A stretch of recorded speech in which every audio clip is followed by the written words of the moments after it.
welcome in. First live cast of 2024. The actual first episode of 2024 went up. Oh, it's not even up yet. It is so because we're actually early for once, guys. This episode is up.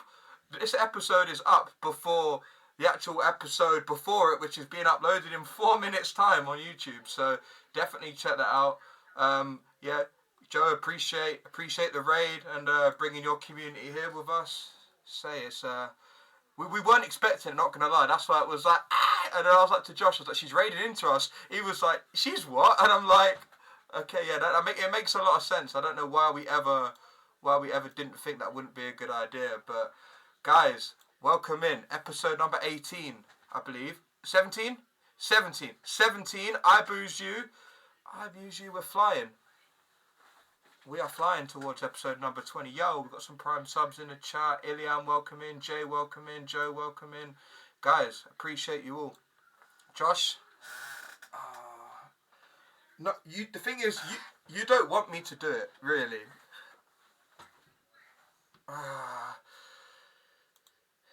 At some point on, once we up the tech levels, guys, we will have a little, probably a little thing at the start of the stream just to save my lungs, because I run out of breath very easy. See, yeah, for sure. Smoke a pack a day, guys. It gets stressful when I do it.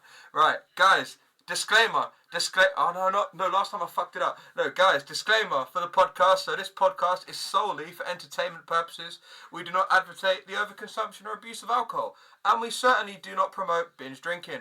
All guests have the choice whether they wish to consume alcohol or not, and it is their responsibility, not ours, to drink responsibly. And with that being said and done, has everyone got a drink? One sec. ASMR. Ready? Yes. I think you've got like 12,500 followers. You've got a following of like, well, do you know what? I'm not gonna say what I was gonna say. We haven't started yet. We're not yet. No, you've got a very dedicated following that literally support you in everything that you do. You're literally all over social media. You do TikTok, Instagram, Twitter. I'm surprised you're not doing Facebook. Unless you are. How do you do Facebook? Like, how do you do Facebook? Like, how would one do Facebook? Does anyone under the age of like 40 do Facebook? That's true. They do Facebook Marketplace. That's about it. Like, you're not really gonna make a living. Marketplace. You're not gonna make a living out of that. But... So welcome in. Thank you for joining us. And I guess we get straight into it. So before we do though, I'm just gonna do a quick little recap. I don't know if you clocked from chat, but if you didn't, that's fine. Guys, this is episode number 17, not 18. First live episode of 2024, and we are welcomed by the lovely Joe Beats. If you guys don't know who she is, then definitely check her out on Twitch, YouTube, Twitter. You're living under a rock. Definitely living under a rock. Chatter creasing, I know why, but we're not gonna get into that. Why? No. Why? The first part was like muted. Now, you know how I muted it? You had been muted this whole time. You are a bastard, man. This is such like an on-brand thing for us to have tech issues, for fuck's sake. No, we're fine. It's because we set it up before. Like, I set it up without looking at the actual scene, but that is irrelevant, right? Now we're gonna get straight into it. And guys, if you want to hear the disclaimer again, then just watch a different episode, please. Right. We don't. Joe. Okay.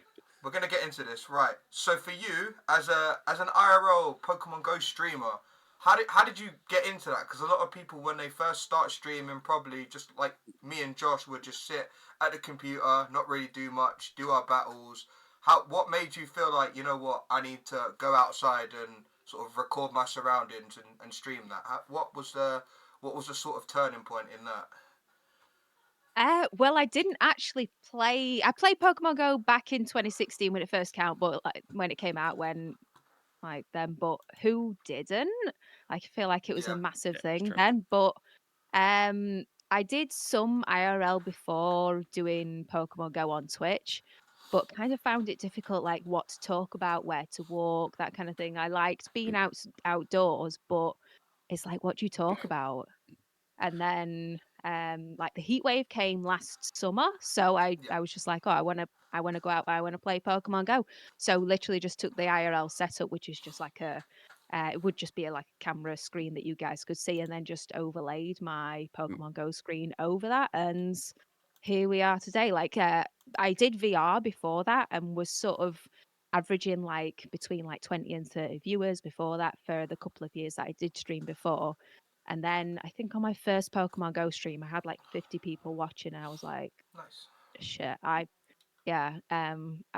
I'm probably gonna need to do more of this because it's addictive, isn't it, Pokemon Yeah. Go? It is. Yeah. Well, so And then the because community is so amazing as well that it's just even more addictive. yeah, Shout it's out you great. guys. Shout out you So- guys in chat. So normally when me and Thomas ask guests to come, we kind of like do a bit of research, like look into like social and stuff, try and like look for things like talking points. So that's one of the things I was going to bring up. So in your history of Twitch videos, your first one is you in like a green screen room, and Oh yeah, yeah.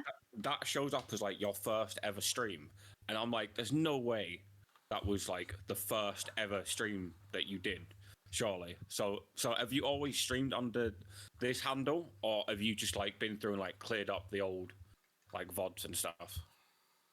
Well, my first ever stream, whenever I made my account like 8 years ago, was playing some racing game. I Mm. just sit on my sofa with like an Xbox controller. Didn't really put much into it. It was just something to do of an evening. But yeah, the whole green screen thing, where I had my original green screen, is literally like right in front of me here. And if you Right. can't see to the side of me, Nah, I think we can excuse just the about mess, see it. there That's the is one, a yeah. bit of a green screen still because I still do VR stuff as well. Yeah. Nice. Yeah. Nice. Yeah, we were gonna get into that at some point, but while we're here, in terms of VR, I noticed that you started. I want to say started because I don't know actually when you started, but I feel like for me, I just saw it recently. But Beat Saber, how did you get around like playing Beat Saber? Like, did you see someone else streaming it and think, you know what, I could do it, or was this just something you always played and thought, you know what, maybe my viewers will enjoy it as well?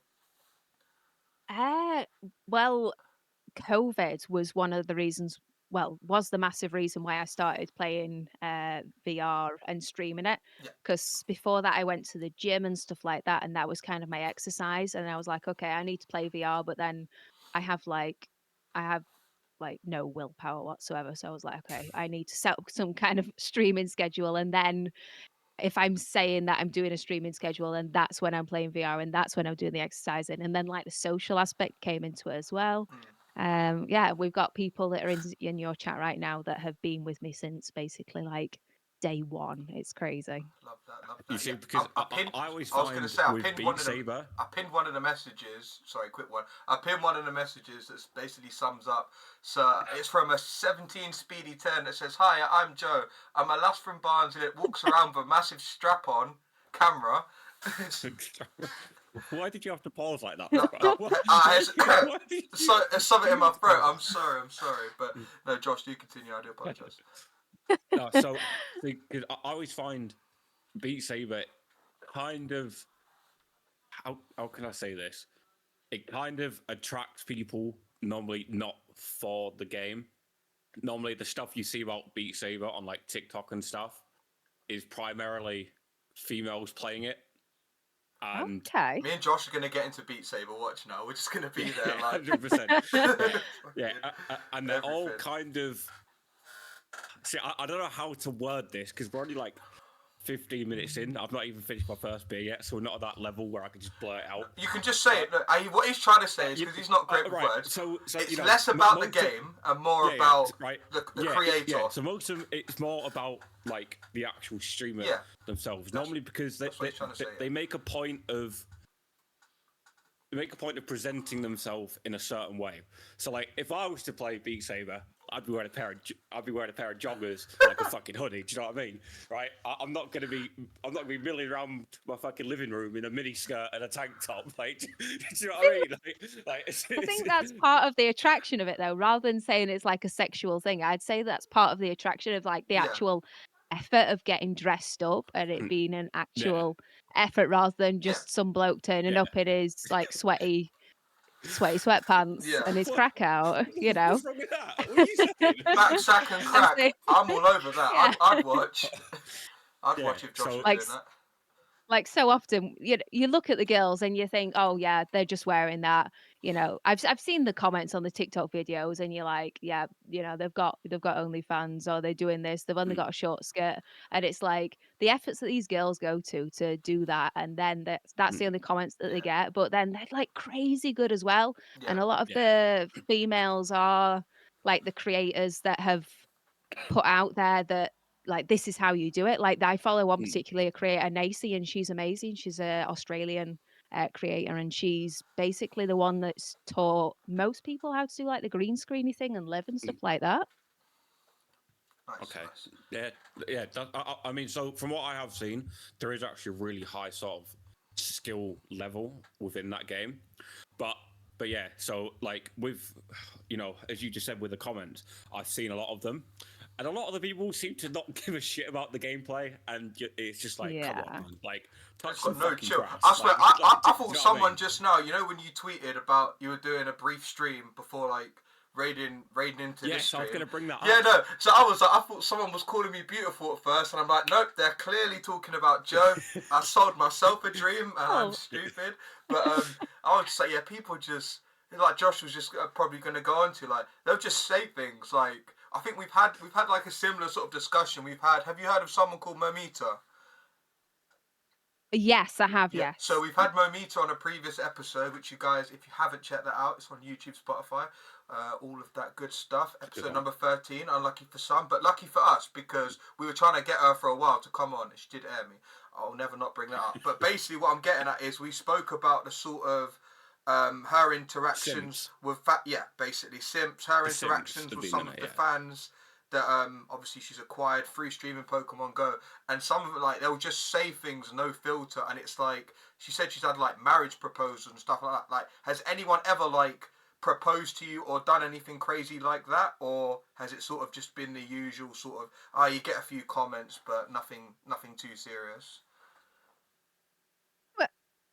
Mean, it's over the internet, so you got to kind of take it with a pinch of salt. But Yeah. yeah, there's been a few marriage Oh, this is proposals, to gonna be be good. honest. I already know. I already know. Like she's trying to dumb it down. Like, oh, you gotta take. Go on, go on. What is like the most outrageous thing that has hit like a comment or an Oh inbox? God.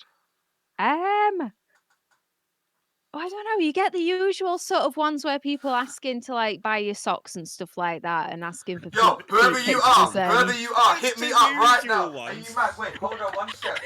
I come back from my family for Christmas and got belated Christmas presents. Man's got the socks there. You know how happy I am. Guys, send me underwear and socks as well, like for me, not just like used joints. I want Yeah, like. you're mad. You're moving mad. You can't interrupt the story and be like, "Oh, yeah, send me socks." No, I'm sorry. So people have offered to buy you stuff because I know like on your Twitter bio, X bio, whatever we're calling it, there is a PO box. Do you tend to get a lot of what word am I looking for? Activity or like a lot of stuff Gifts. sent to you? Gifts. Yeah, that's the word I'm looking for. No, I don't get loads and loads of stuff. You don't get weird stuff if that's the thing. Yeah. But in the past, I have been sent like equipment that I've needed. Like I always say that most of my Twitch income goes back in towards the streaming and that kind of thing. I am now thankfully able to take a Wednesday off, so some of the funds for that does go into like me as well now. Nice. But I've always said that like a lot of my Twitch funds go back into my setup and trying to upgrade things to make things better.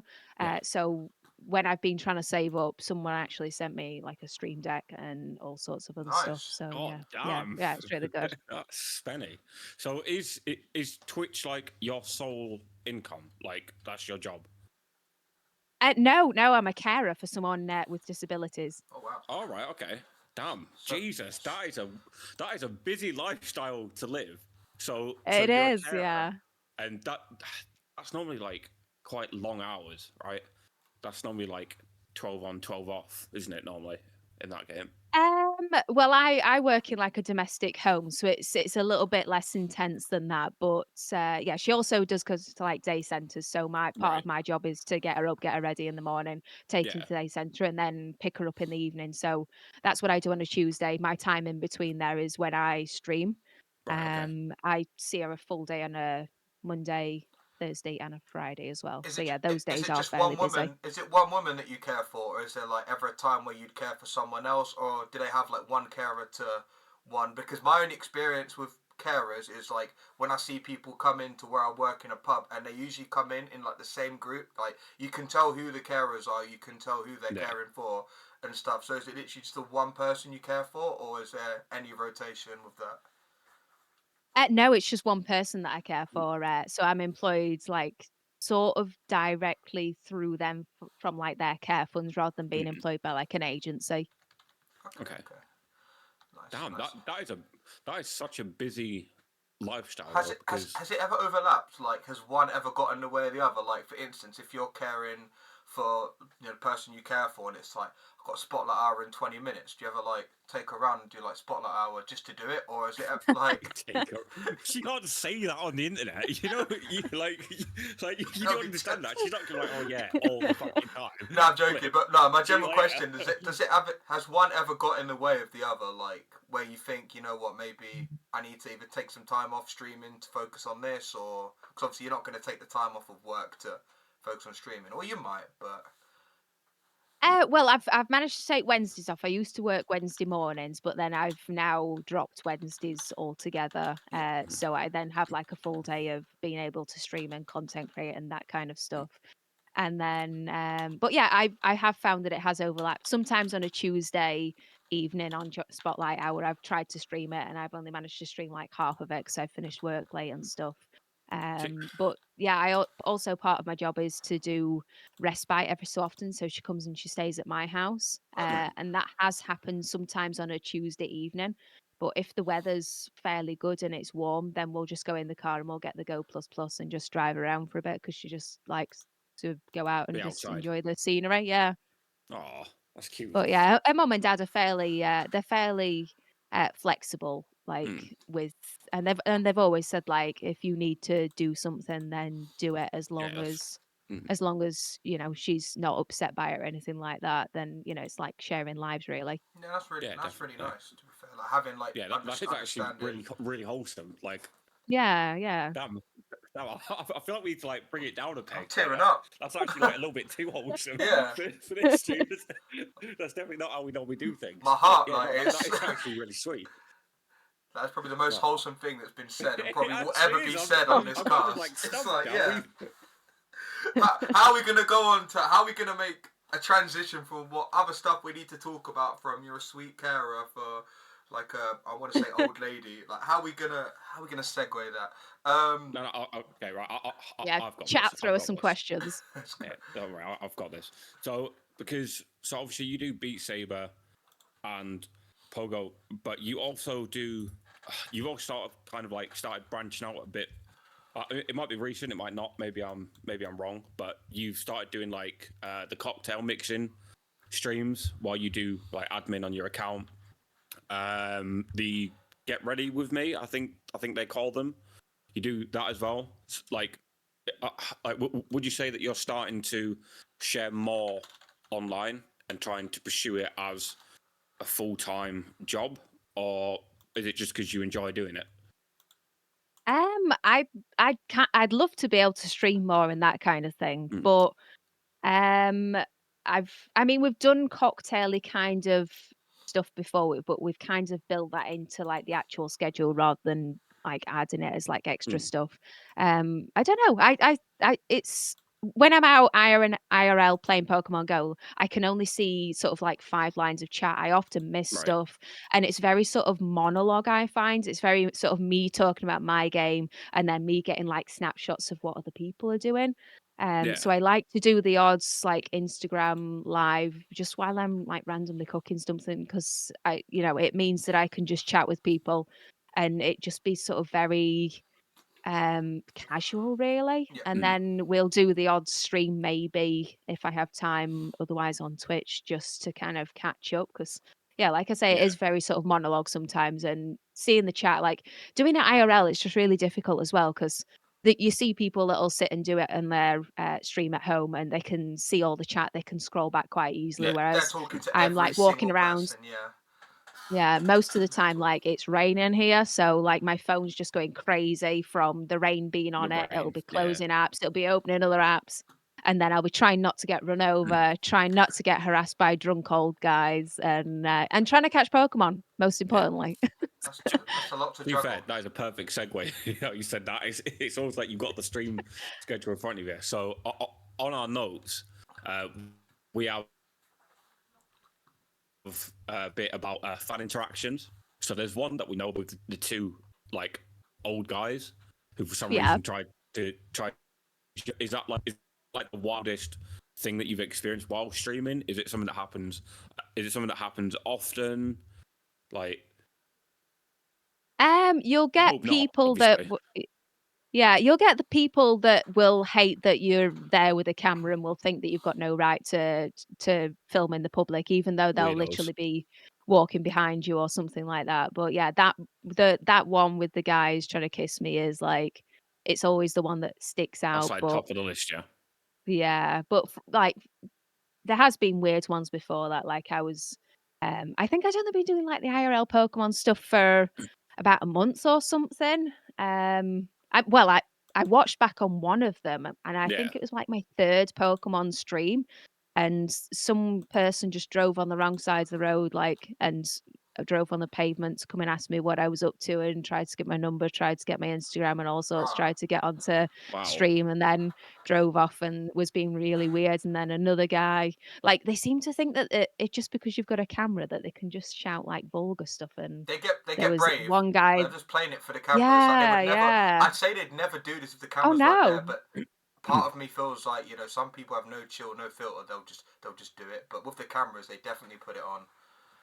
yeah, yeah. And then there was another guy that was shouting all sort of interesting things that he would do to me if he saw me in such and such an Oh my outfit. And god! then there was another really drunk guy that thought that I was filming him, so came and chased after me and tried to grab the camera, and I had to, Jesus. yeah, I had to walk with some younger couple to get out the situation because he just wouldn't leave me alone. And That's yeah, there's been crazy. some weird people.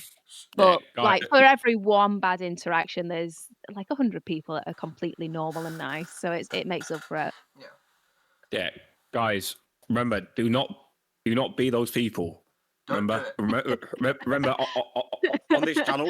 On this channel, we have some advice, and it takes more effort to be a cunt than it does to be a good person. So don't be a cunt. All right, don't fucking be those kind of people because that's fucking weird. All right, But that that's is fucking weird. but that's why if you go on like Twitch and you see the big just chatting streamers like that go around like people like Neo or even like I mean Kai Cenat mainly doesn't endorse doesn't count but like loads of them literally go around with Yeah, with bodyguards. Now I'm not saying Yeah. that like you should go out with bodyguards, but do you ever like when you stream, do you ever like go out like with people? Like I know sometimes you stream like when you go out to like a cocktail bar, that's a bit different. But if you're streaming Pogo, will you have any like sort of friends in the background or anything, just so you're not alone, or is it pretty much just you against the world? But I find that if I'm out with other people, then I'll kind of tone down my content a bit, like, I'll not talk as much and I'll not be as free. Yeah, So I do prefer being on my own, but mm, if I was like, when we went to London, for Go Fest in London, I definitely wouldn't have done that whole trip and everything on my own and, like, um, trekked around London on my own because you never know, like, who's around. It's not just the yeah, case of people being weird, it's the case of someone deciding that they might just wanna snatch it, to be honest. true, true. yeah. See, that's just such like a negative like thing that I guess you kind of have to have in the back of your head, right? Like, it's not like you can just pretend everything's roses and daisies because that is like a very real like thing that you do have to consider, right?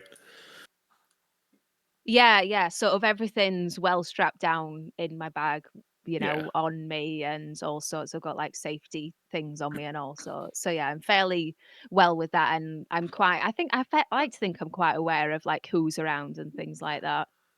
yeah. So Oh, have you that's ever good. had any of your like equipment stolen? Because we've done an episode with Pogo Oscar, and he said that guys have literally come up to him Oh, yeah, yeah, I and like saw that. yeah and like take and just been like yo give me and obviously like he's outnumbered, they're scared. Oscar grinds quite late, so it's like listen, it's not whatever equipment I have isn't worth Mm. my life or worse. So it's like he just handed it over. Has there ever been any incidents where you've had like stuff taken from you or stolen without you realizing? No. No one's ever actually, touch wood, tried to do anything like that. Yeah, but I saw the clip with Togo Oscar and his, I think it was a battery pack that he had stolen, which was crazy. That was it. Yeah. But yeah, I try and sort of, I'm not saying that Pogo Scar's like reckless or anything like that, but I try not to stream, like, at nighttime and stuff, and it's hard though in the winter, but yeah, I just try and only stream in certain areas where I know it's fairly safe, and I dare say that it is probably safer where I do choose to stream around here in the evening because it isn't actually a city or anything. I wouldn't necessarily do it in Sheffield, the bigger city nearby, Yeah. but I've done sort of evening streams down here in Elsica, but it's sort of a fairly small-ish community. There's not loads and loads of crime, to be honest, Yeah, as far as I know. I think the worst I've seen is it Dandy in the Bronx, where the Oh guy god, yeah, with where the the cigarette. guy puts a lit cigarette in his rucksack. Yeah, Like, that was just evil. That's That wild. was yeah, that was straight not up. even trying to Right. steal. That was just Yeah, evil. yeah.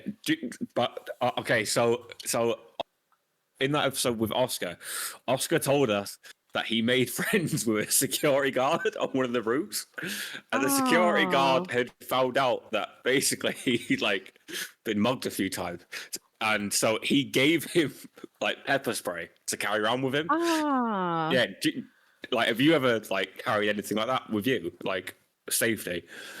Yeah, I carry a panic alarm that I have strapped onto, like, the shoulder of my, backpack. Whether you see it, Yeah, it's like a big pink thing, and then it flashes lights, and Everything's it makes a yeah, really loud noise. everything's just strapped in. Like, have you ever had any? Because I don't know if you'll know who Daniel Zaneri is, right?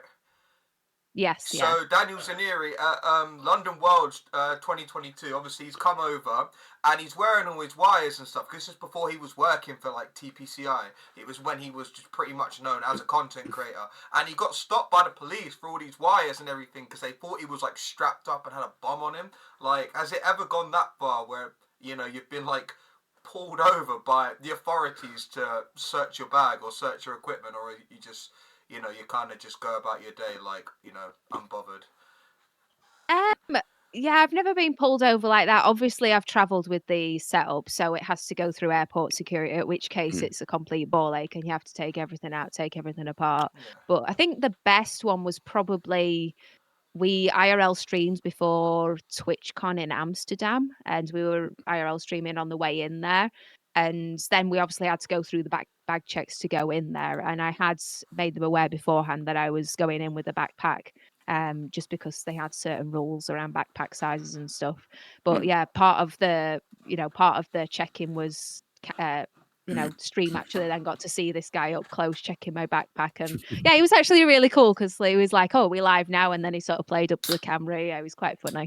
But that's about the only time that I've actually been like searched down, but that was a legitimate search because they were searching everyone. No, that's fair enough. That's fair enough. That's fair. Yeah, because obviously because you did Barcelona as well, didn't you? Yes.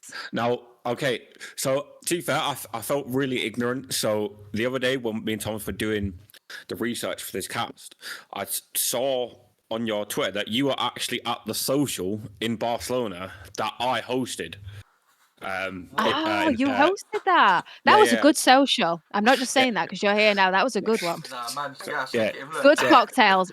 Freaking yeah, pint-sized cocktails. They were yeah, amazing. I yeah, was they were great. can I bollocks. just interject Yeah, before you lot? Because I didn't go to Barcelona. Everything you're going to say now is just going to make me really, really regret not being able to go. good, So good. I told you multiple times you I should know. have Should gone. have gone. I know. Should have It gone. was great. I'm aware, Yeah, but continue. and Sorry, now. so yeah, so I was just scrolling through, and there was pictures of you in the bar, and I'm like, shit. I'm like, she was at the social that I hosted, and I'm like, but for some reason, I don't remember seeing you there for whatever reason. But I was like trying to do like 101 things. I was already in trouble from management at the bar because we'd over capacity the venue Ah. like massively, like over capacity. So I ended up having to run back and forth.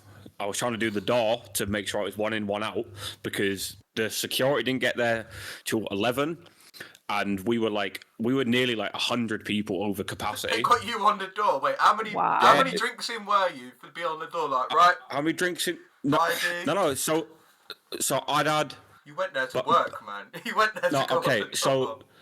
Okay, so how it played out, right, was the social started. The social started at 8, so that bar normally opens at 9, and the woman was like, "Right, like we'll open up early so everyone can get in." Blah blah blah. So I rocked up at like 7:45, and there was already like a queue outside of people waiting to get in, and I'm like, "Shit!" I'm like, "This is gonna be like a big one." They were right? all Pokemon, like no like locals. Yeah, all Pokemon. So got in there, At had that like, point, yeah.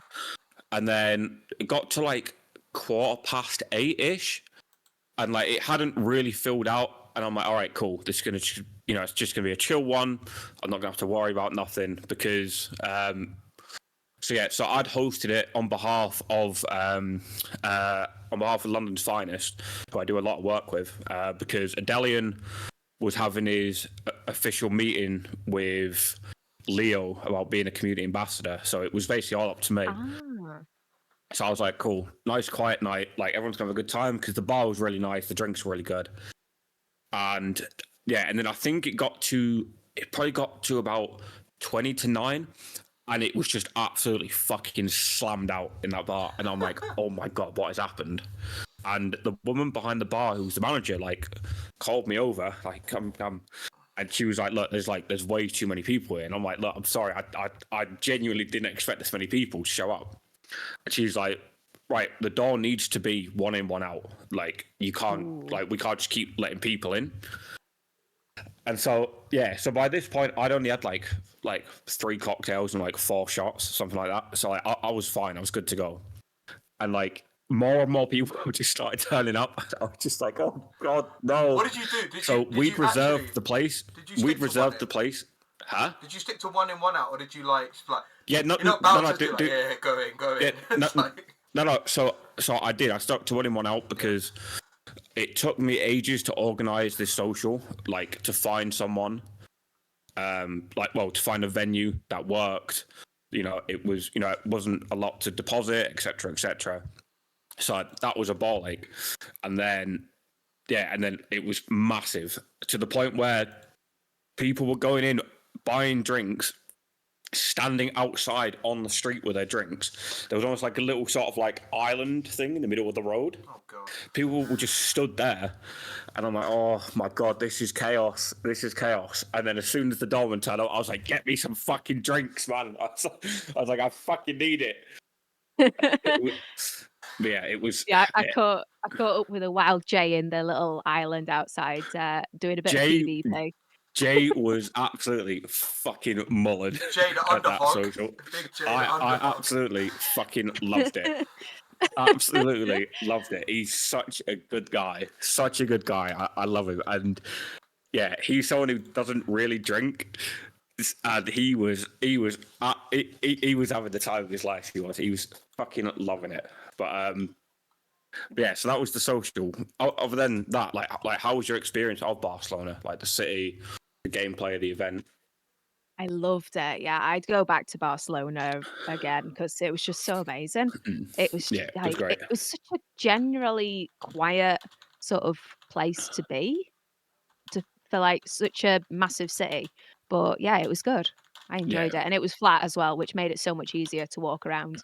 And then you stumbled across the odd nudist beach. Did anyone else find the nudist beaches? Yeah. Yeah. Oh, Why did I not go, man? For fuck's yeah. I hate it here. Dude, I told you should have gone. It was amazing. It was so good, and the actual city itself was so beautiful. It To be was, honest, yeah. like yeah, and to be honest, even the weather for the time of year was fucking amazing as well. Loved it. Yeah. Yeah, like it wasn't too crazy hot either, was it? Like, No, yeah. exactly. Yeah. Was that your first like abroad Go Fest? Sorry, Pokemon event like abroad, Barcelona, or Yeah. have you done?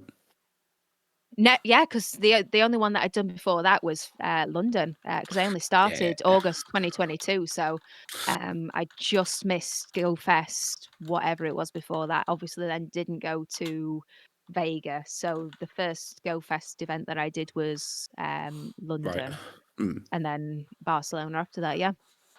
Yeah. So speaking of London, how was London for you? Did you enjoy it?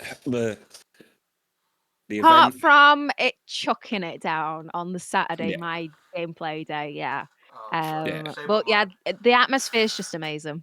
yeah. They were great. Did you do any of the socials in London as well? Yes, went to 2 of them. The first one, um what's the what's that for? No, no, no, nothing. Carry on. I'm just patting myself on the back. That's all. He's just excited that you're potentially going to say you went to one of the socials that he helped organise, so he's kind of just cheering himself up. Yeah. And then you're just going to say you went everywhere but there. I was gonna say the first one was better than the second one. They didn't seem to be like hardly anyone at the second one. It was really weird. But yeah, it was just a shame that like the socials on those 2 times were it was like all to do with when your ticket was. I think that during Barcelona the ticket only lasted until was it like 5 or 6 p.m. or something like that. Anyway, the event, the Pokemon Go actual event ended a lot sooner than the social, whereas when it was Mm, in London the evening, the afternoon ended quite late and close yeah. to the social time. So I ended up getting to the social slightly late, at which point a lot of people had gone on the Saturday. Which day Uh, was your gameplay? Like, which day were you in the park?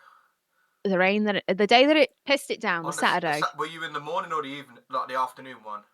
the afternoon Ah, one. yeah, same as me. Literally 10 minutes in, we're fine, and then like literally just Mm, it chucked it like down. heavens opened. Like I was excited. I was wearing that, the new Go Fest t-shirts and everything. Everyone was wearing them, and Oh, then literally within minutes, coats on.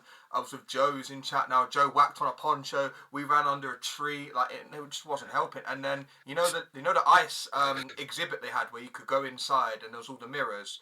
Loads of people were yeah. camping out in there, and then they just kept trying to move everyone on. And then I just remember them Oh, saying, "Why the fuck have you got this if we can't take shelter?" And it was just like it was all kids around. I was like, Jesus Christ! But did you end up going to the social after the Saturday session, or was it just a bit too late? yes. Yeah, well, popped by because we were actually, like, staying not too far in London, but yeah, by the time that we got back and changed, because I was just literally soaked through to the skin and, like, warmed up and then back out, it was quite late, and so we missed a fair bit. I think that the only person that we really managed to bump into was Jay, really, so that made it Okay, Just worthwhile. wherever you so go, Jay is just there. yeah, Yeah. so was that the pub that was on the riverfront, the really nice venue? Blackfriars, I think it was called. Was that? That's near the Was station. Um, Blackfriars was just. yes, Was just that next was to the it. spot. Yeah, Yeah. that one.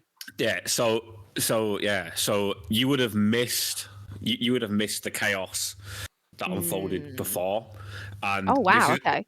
this is why I was patting myself on the back. So I was part of the team that organised every social for every day, Oh yeah. and the original bar it was supposed to be at was I'm not even going to say their name because Don't they say don't the name. deserve it. Don't say it. No, they don't deserve it. So We don't say there was the a F place word. just off of Oxford Street where London's Finest had done a lot of business with before. And basically, to cut a long story short, they'd done like a managerial change and said our booking was fine. We said we needed the whole venue. And they basically like screwed us over, like really Oh. bad. Like really bad. So to the point where there was a queue outside of the pub going round the corner and basically like background on itself. It was crazy. And so our good friend uh, Adelian, You're right. he was You're like, right there. You struggled that one. yeah, mate, I'm struggling with this cold, dude. I'm struggling, right? Bear with me. Oh. So he was freaking the fuck out. He was freaking out. He's like, "What? Oh my god, what are we gonna fucking do?" And it felt like a scene from a movie. I grabbed him and I was like, "Calm the fuck down." I was like, "Ring up this place, like, just ask, like, just fucking ask. That's all you have to do." And then sure enough, the venue that you would have like came to literally last minute let us turn up with like 200 people, and so it was it was so weird because so it was like, right, we're going to clear this bar out. We're going to take everyone across London on the tube, right, on like a Saturday night, right? So there was me, and for some reason there was me and Brandon Tan with these flags, just like getting people on these fucking trains, like walking. What it was so fucking random. Like a but really it big, turned out to be like a really big school trip, just with grown yeah, adults. it was Yeah. so Yeah. Get on the it train. was so fucking fucking hurry up. Yeah. It was so crazy. Like it looked like we'd inducted like a flash mob, like of people, and I've just stood there with this flag, and we're like, we're getting on this train on this side. What flag was It was this? so. Was it a London's finest flag or just like? Yeah, no. It was one of the Brandon Tan flags. Oh So shit! because so he could see that I was the one that was like getting everyone like on the way. Yeah, fuck it. And he was like, yeah, man. Like, to be fair to him, he came up to me and was like, look, like, I'll help you out. Just tell me where people need to go. Like, I'll help. So, shout out to him. That was such big help. And I think if you were going to listen to anyone, it would be Brandon Tan. Like, it wouldn't matter what he was doing. You would literally just follow him, wouldn't you? Exactly. I mean, it probably helped that it probably helped that I'd had a few beers by that point. So I was that's courage. Yeah, that's courage. Yeah, so I was fucking screaming. I'm like, everyone, get on the fucking train. We're leaving. It was mental. It was so crazy. Yeah, that was really good. To be honest, that whole weekend was good. I wish I was sober for more of it. What makes me laugh about that story you just told was like, you're lucky you had a few beers. Like, if you had a few beers, you don't think you could round up like a few Pokemon Go players. What are they going to do? They're being like, no, and start like trying to fight you. No, they're going to they're going to listen to you. Well, I mean, to be fair, like, we were drinking Thursday night at the social at my bar. Oh, no, that was horrible. We were drinking Friday night. No, that was horrible. And then Saturday night we were drinking, and then I hosted a impromptu social Sunday night. It was a heavy fucking weekend, but like I don't know, like for me that's what these events are for. Like I love meeting people at the social events. I mean we have a podcast named I Boozy. Like we love drinking. Like that's part of the fun, right? Yeah. Yeah, that was the whole. You love it. That was the whole sort of like. For us, that was the reason why, because you know how you don't always get, like, GoFest isn't, like, it's only once a year. Safari Zone, maybe a few times a year in different locations. You don't always get the chance to, like, socialise with people within the community or within the game, unless you're someone that's fortunate to have, like, a very sort of, like, big community of players and stuff.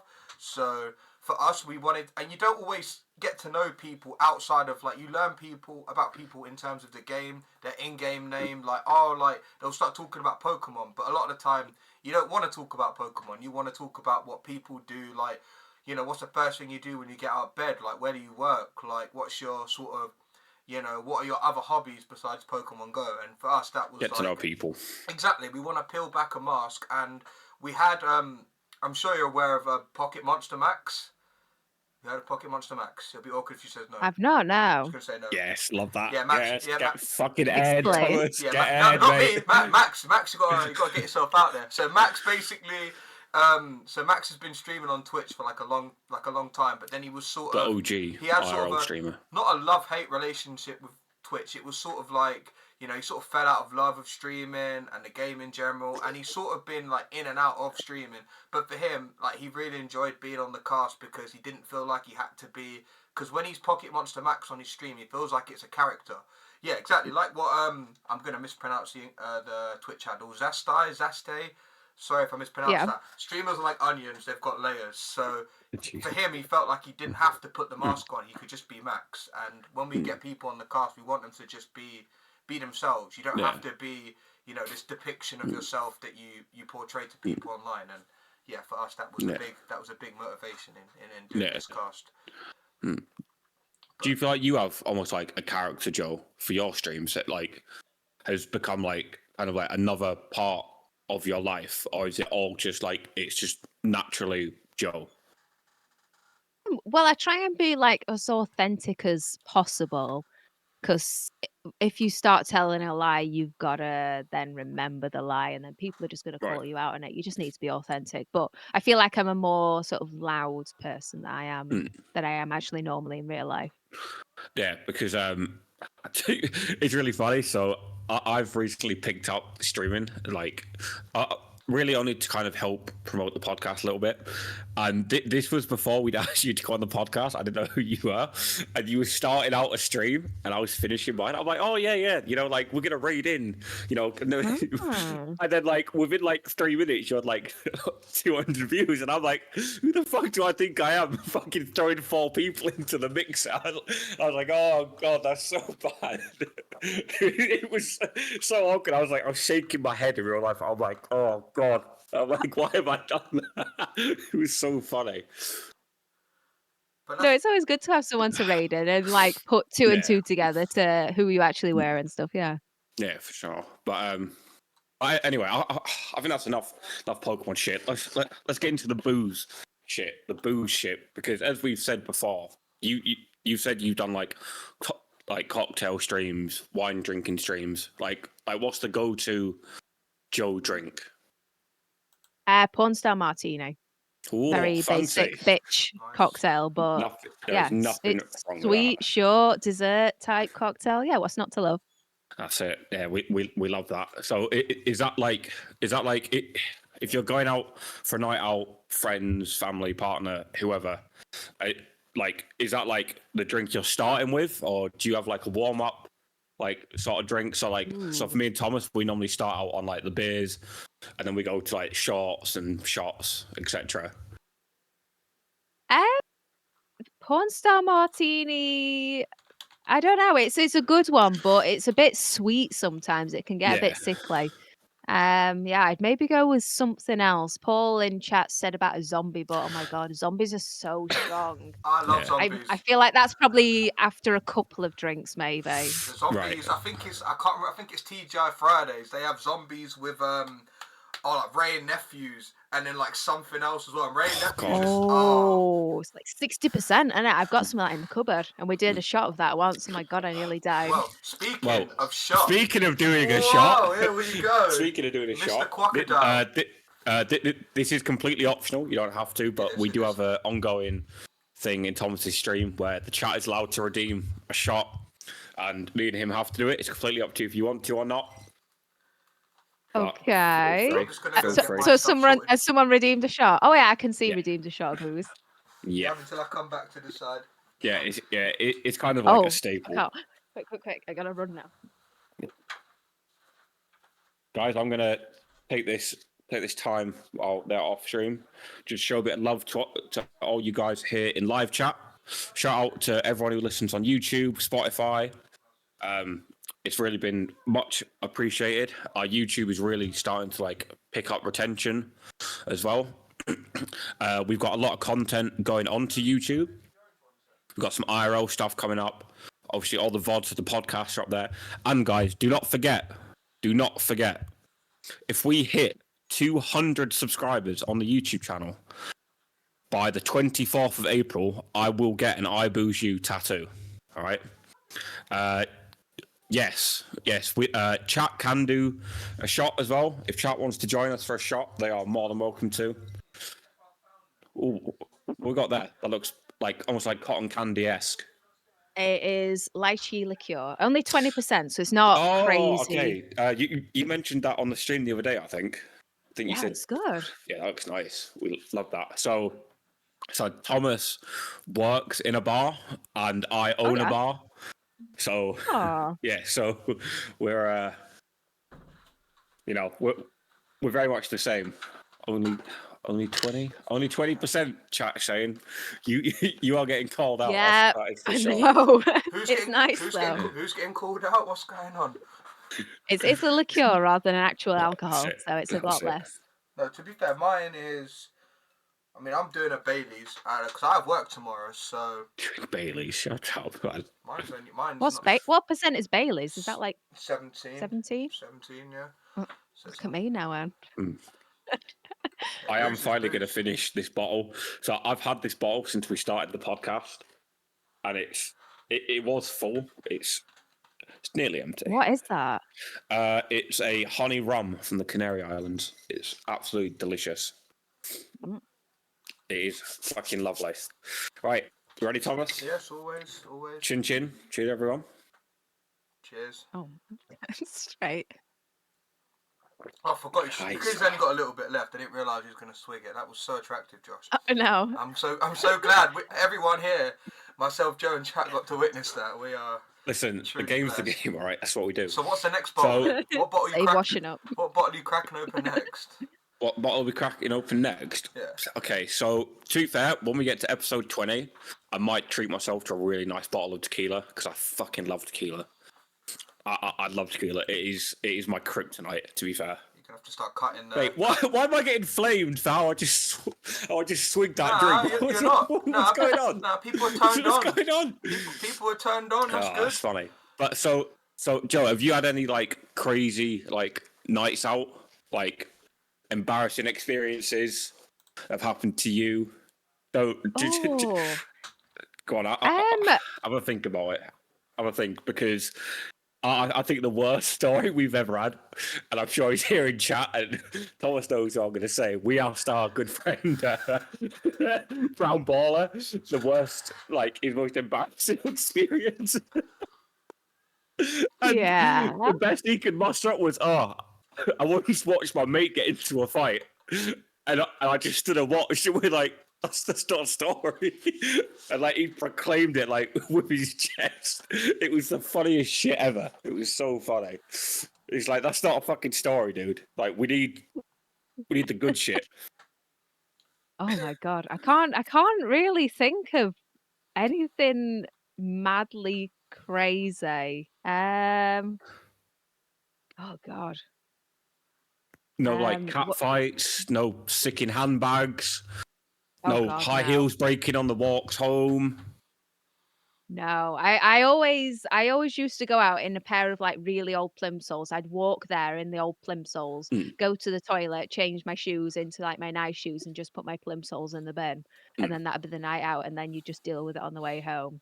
But that's not particularly crazy. That's still better than Brown Ballers. At least it's your true, story. True. Yeah, at least it's my story. Man's plagiarised his boy's story, and it's not even his. Yeah, no, I can't even think. I feel like there should be one because like I did the whole chat, uni thing, but someone is in chat is asking about a tambourine. Oh no! Oh my god! God, you know it's bad when chat know your embarrassing stories more than you do. Chat ain't having this. Shout out, chat. They'll keep us honest. Come on, talk to us.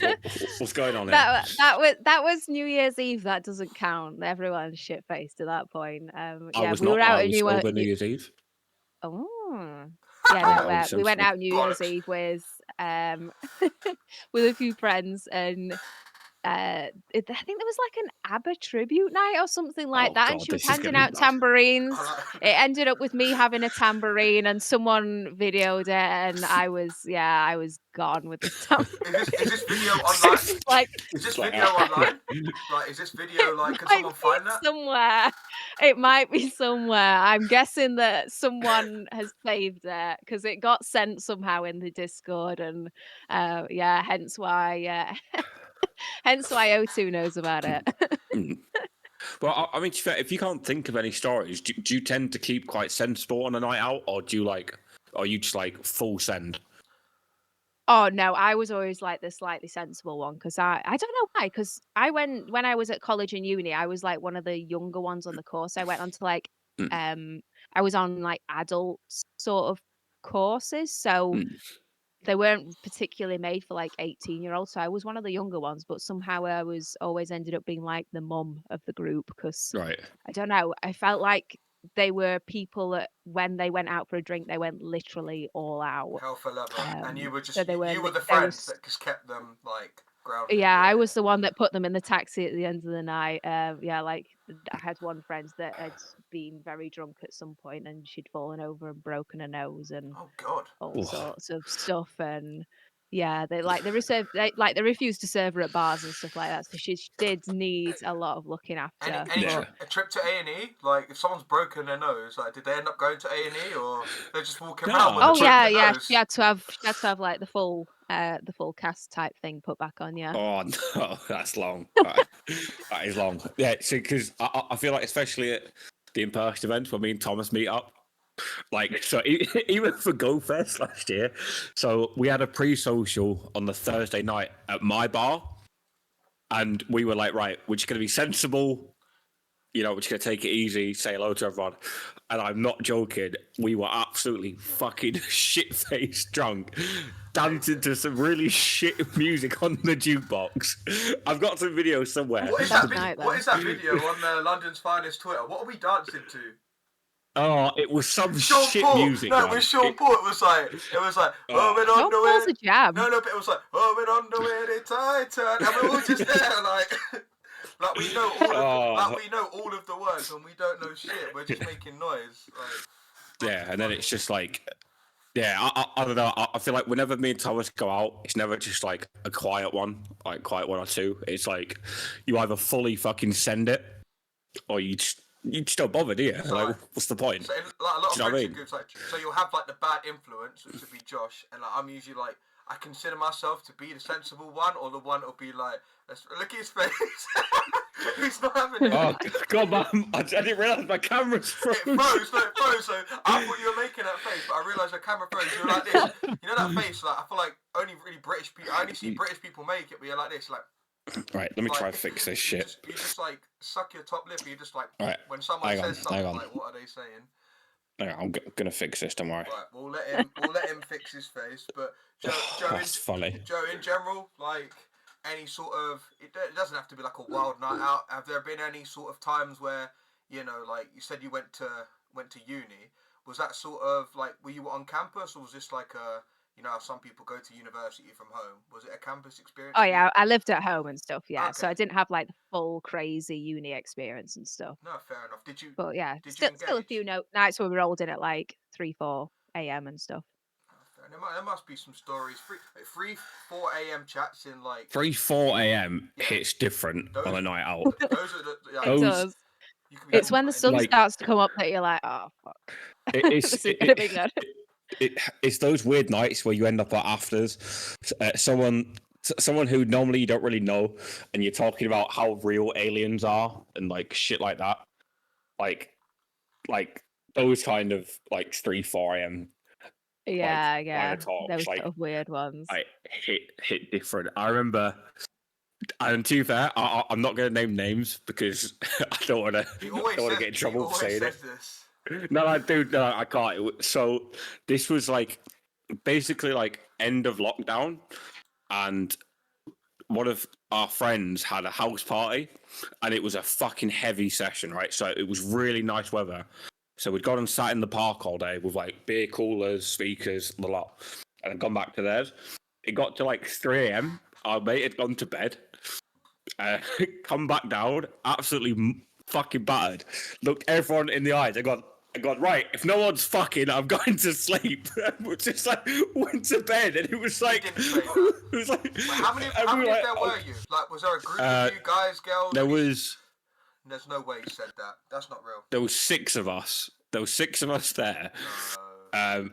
Yeah, he just walked into the room and just announced it. It was like, if no one's fucking, I'm going to fucking bed. Did he mean like if no one's like? Did he mean like if no one's fucking him, or like if no one's? In general, like in general, if no one is fucking like going to bed, that is down bad. That is down bad. To be fair, it was at that point I went, right, I'm going home. See you later, guys. Like, I got ready when I was like, no, that is more than enough bullshit for me. That is not for me. I'm too old for that shit. Was that during lockdown? No. It was literally like the first week out of lockdown when the weather was still really nice. I don't have any stories from like lockdown or around that time. Like I feel like that's like if I was writing a book about my whole life, I feel like I'd be able to write, you know, a decent chapter about like each sort of year or like, you know, of my life. But when it comes to lockdown, I feel like there'd just be like 2.5 like blank chapters. I literally don't remember anything that happened during COVID. Like, I don't know about you guys. Like, it just feels like a blur. I fucking loved it. Nothing did happen, really. I fucking loved it. I was on holiday for 4 months. I didn't give a shit. I was like, bring that shit back. That's what I'm fucking saying. I was literally trapped on holiday. I couldn't fly back to England. I was in the sun for 4 months. Yeah. So my parents live in the Canary Islands. Okay. And when the whole threat of lockdown was on the way, I was like, right, I'm going to fly out there and I'm going to see them because I don't know when I'm going to see them next, right? So I'd gone out there for like 3 days. And literally the first day I was there, they were like, right, going into lockdown. And so basically all the airlines like cancelled all the flights from there. And I'm like, whoa, I guess this is happening. So I literally just stayed in Lanzarote for like 4 months. So it was really funny. But in Lanzarote, literally no one gave a shit. No one gave a shit. So I came back. So this was the first lockdown. I came back. I was in the physical shape of my life. I was tanned. I had a fresh haircut. I had highlights. I was gassed. Met out with all my friends, and they all had like hair down to their fucking Bowl shoulders. haircuts. Like they were pale as fuck. They'd not been outside. I was like, I fucking love that shit. No one's been outside except to walk their dog or go to Tesco, and no one's had a trim unless it's with a knife and fork or they've gone fucking buzz cut. Yeah, I absolutely fucking loved it. Absolutely fucking loved it. And to make it even better, I was still getting paid as well. I was like, result, like, could not complain. Loved it, to be fair. But Joe, obviously, that's like a one-off. Joe, what was your lockdown like? Was it as eventful as our dear friends here?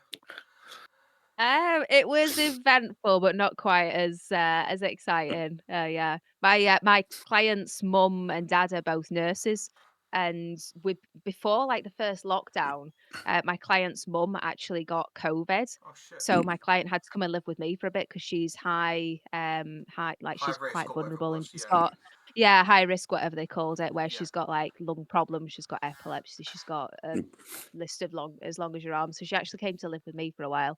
So that's how COVID started with me and lockdown started with me. I forgot there was two Yeah, because lockdowns. Like when Josh said second lockdown, I forgot there was 2 lockdowns. Was there? Yeah, there was. No, dude. Only 2? Only? Dude, because the second lockdown damn near killed me. Like nearly turned me into a fucking raging alcoholic. So, like I said, so obviously I have my own bar, and when they locked down again, there was this whole scheme through the government to basically like claim the money back for the beer that you'd bought, right? And so like you were gonna get the money back anyway. So I'm like, oh, I might as well just like drink it. So it's like 11 a.m. I'm absolutely fucking mangled off my fucking tits. 11 8. I know what you're like with times and timers. 11 a.m. in the morning. Yes, a.m. Legitimately 11 a.m. So it would be like breakfast. What did you eat for breakfast? Yeah, no, dude, legitimately. Cornflakes with beer on top. Oh, no, so that's functioning alky behaviour. Yeah, no, dude, it was like it was being drunk twice in a day. But like for like basically the entirety of that lockdown. It was terrible. So from the first lockdown, all my tan was gone. I'd lost my physical shape because I was drinking like a dickhead. Like it was like wake up at like 7, and all the supermarkets round here in London were basically buying in all the meat and fish that the restaurants couldn't buy, so that it was all on offer. I was living like a king. It was like 8. It was like 8 a.m. I'm eating like salmon, scrambled eggs on toast with chives. Why are you pint of fucking dark fruits. Like by 11 a.m. I'm absolutely fucking mangled because I'm like, what else is there to do? When do you sleep? Like, why are you up so early? Like, what the fuck? Dude, because I was in like I was very much in my Call of Duty phase. Makes sense. So I was playing in a lot of tournaments late night, like doing wagers and stuff like that, like to win money by winning games, stuff like that. Yeah, it absolutely fucking broke me. I was a broken man after that. It was so bad. And then be drunk by like 11, have a few hours nap, run it back, do it again. It was I must admit it. You're not doing that now. You're not doing that now, are you? No, no. Yeah, guys, look after yourself. Your body is a temple, right? Anything you put in it, obviously, will reflect on you.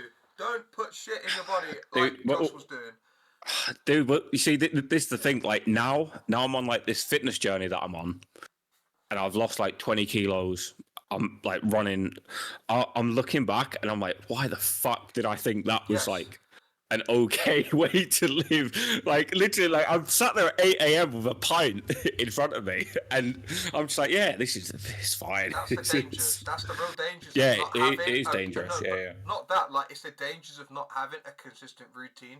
Because then you're like, fucking hell, floodgates are open. You'll do anything because you don't know any better. You don't think, shit, I've got church this day, or I've got fucking Got church. I'm Got church. I'm thinking of stuff sensible people. I've got book club. Got church. I've got book club on Jesus wept. Tuesday. I've got to go meet Margaret for bingo. I'm thinking of just sensible things, but. Yeah, no. In general, it was not. It was not bad. Sorry, it was not good. It was not good. It wasn't It was bad, not yeah. good. Don't Chat, fucking do it. Chat, you heard it first. It wasn't bad. Yeah. Sorry. So moving on. So Joe, you are a proud Yorkshire girl, and it's very clear in the streams. As someone who also did live in Yorkshire, I'm not originally from there, but I did live there. Boss, like talk to us about the pride of being a Yorkshire girl. I've never really noticed it, but like how friendly everyone is. Everyone always says, "Oh, everyone's talking to you. Everyone's saying hi." Like they just don't get it, but it's just what it's like up here. Like everyone is just honestly so friendly and just so nice and just wants to say hi to you. And if you don't say hi to them as well, then yeah, you're a bit of a weirdo, to be honest. Bit of a weird, yeah. So because I used to live just outside of Hull, which is Hull, but Oh, okay, yeah. but obviously you don't pronounce the H. I used to live in a really tiny village for years. What was that called, if you don't mind me asking? Patrington, it's called. Okay. Yeah, no, it's absolutely tiny. No. You would. Yeah, my grandma was from round there, so I didn't know whether I could recognise it. It was kind of near Bridlington, which you might. Yeah. Yeah. So I grew up like around those areas type thing. Like being from Yorkshire is very much like a personality trait, right? Like it's something I've never really like understood why. So like do you have any like incline outside of like people are nice? Like what's like the burning, like because I know a lot of Yorkshire people, Northerners in general, have very strong feelings towards the South, so to speak. Like, do you have any idea like why that is? I think it's probably there's just a massive north-south divide. Yeah. But I suppose when you're on the outside looking in at London and what they can have and things like that, and then not so far away, you're looking up at Scotland and what they have and the NHS and universities and all sorts of education and stuff, and then we're kind of in the middle, and it's like, it's not quite as good as either way. But yeah, I don't know. Like you do hear someone with like a fancy accent, and you're like, Posh twat. no. Yeah, fucking Tory twat. That's what you're twat. thinking, aren't you? Yeah, posh fuckers. Yeah, well, I suppose it's from like all the mining because I work in Barnsley, which used to be a massive like mining Fucking town. Barnsley. Yeah, You working in fucking So Barnsley, yeah. there's still like the odd bit of graffiti around, like "fuck the Tories" and stuff like that. Yeah, like you still find the odd bit, and if you talk to people, then they're still very like anti-Tory, anti-Margaret Thatcher and stuff like that. But you can imagine it because like she literally took their world upside down and ripped it apart, definitely. and yeah. Yeah, definitely. But yeah, so because most of my family are from Hull and like surrounding areas, so yeah, so I very much did grow up. As much as I'm from London originally, I've lived there. Moving back to London, I don't think I could ever live in like the country again. I just couldn't do it. I like the hustle and bustle too much. Like, see, I'm the other way. I'm the same. I'm the same. I was born in London, for me, but now I love it in the Midlands. It's so peaceful. No one knows you exist. So. See, for me, I like that everyone has somewhere to go. Like, so if you're in London, everyone's got somewhere to be, or they've got to be here. And I guess I'm kind of just become like accustomed to that way of life. That when I go up north, and everyone just kind of mills around, don't they? Like no one walks with purpose, if that makes sense. You know what I mean? Where are you talking about?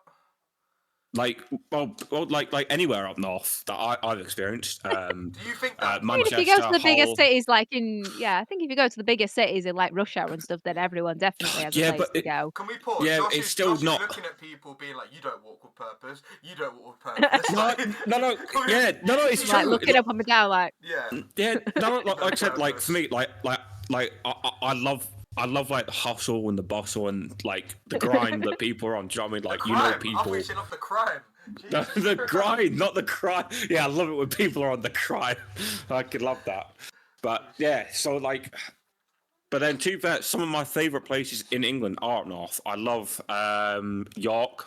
Love York, beautiful yeah, town. Uh, what's it called? Sounds like a good Beverley. place. Beverley is West. beautiful as well. Where's Beverly? Yeah, that's where my grandma was from. Oh yeah, Yeah, really pretty. I used to go to the races there every year. Really good, Ah, really really good. Yeah, so I definitely, and as well, like I'm very much a football fan through and through. But my family were always rugby. They were always into rugby league, Hull FC. Obviously, being from Hull, you got the divide: Hull FC, Hull KR. Do you have any like sports you follow? Like, because Yorkshire people normally do have a team that they follow. yeah. Well, I'm from Sheffield, so we've got two football teams as well. We've got Sheffield Wednesday and Sheffield United, but Which my one are dad's you? not into football. And my dad's not into football, so I've never really done the whole Oh, thank football fuck for thing. that. Thank God for that. Why? I What were you have. gonna say? So I'm a Charlton Athletic fan, and I have bad memories with Sheffield United. It was the Ah. FA Cup, the the semi-finals, which is the one before Wembley, if I'm correct. Yes. And we played Sheffield United away. Well, you have to semi-finals at Wembley. What competition? FA or No. Carabao or like League Cup? No, it was the FA. This was a few years ago, though. Okay, yeah. And so yeah, it was early kickoff. So I got up at like 4:30 in the morning to get on a coach to Sheffield, and we got absolutely battered. I think we lost like 4-0. It was awful. The coach right there, it was cold, it was raining, it was fucking miserable. And then we get there, we got battered, and then it was cold and miserable on the way back as well. And I was like, I never want to go back to Sheffield as long as I fucking live, because it just brings me pain. It just fucking brings me Sheffield's pain. alright. I think I've been to Sheffield once, and it was for a Sylph in-person tournament. But I just walk round and I'm like, where I live in Loughborough now, anywhere I go is like I'm just like amazed, and I don't know why I am. I was born in London, so I feel like, you know, if I kept living in London, I feel like I'd go out anywhere and have an outlook where like, oh, this is a bit boring. But now where there's literally nothing in Loughborough, I'll go anywhere and just be like, wow, there's a Tesco, and like I'll you know what I'm saying, I'll just be excited. I'll just be excited. Tesco. I'll be excited. Tesco. That's the best you could muster up was, Yeah. oh, look at Tesco. Yeah, cheeky meal, You know, all over that, you are living under a rock, man. You need to get out of there. Listen, If you're fascinated by seeing a big Tesco in a town, listen, that is not for you. Cost of living, Loughborough is very cheap. Shut up, Thomas. Cost you live. Oh, look at Tesco. Oh, that is fucking funny, man. Yeah, like Croc said in chat, walking around like Owen Wilson. Wow. No, fuck off, no. Oh, that is unreal, man. That is well, absolutely unreal. Jesus Christ. Joe, would you ever consider moving anywhere else in the UK or moving to another country? Has that ever crossed your mind, or are you pretty content with where you are? I think as long as I've got family around here and stuff like work, I can't see ever really leaving the work where I am. Yeah.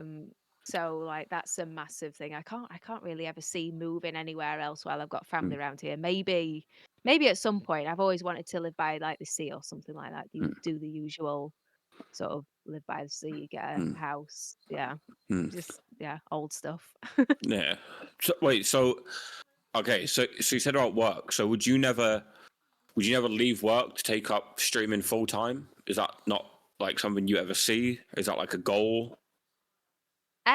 No, I wouldn't say that it's a goal. I'd say that if something I think that it'd be something that would have to happen at work's end, like if they decided that they didn't want me anymore, if something like, God forbid, my client wasn't with us anymore or something like that, then that would probably push me more towards doing streaming full time. Right. But I wouldn't I wouldn't. I'd like to make my channel bigger and stuff like that, but I wouldn't.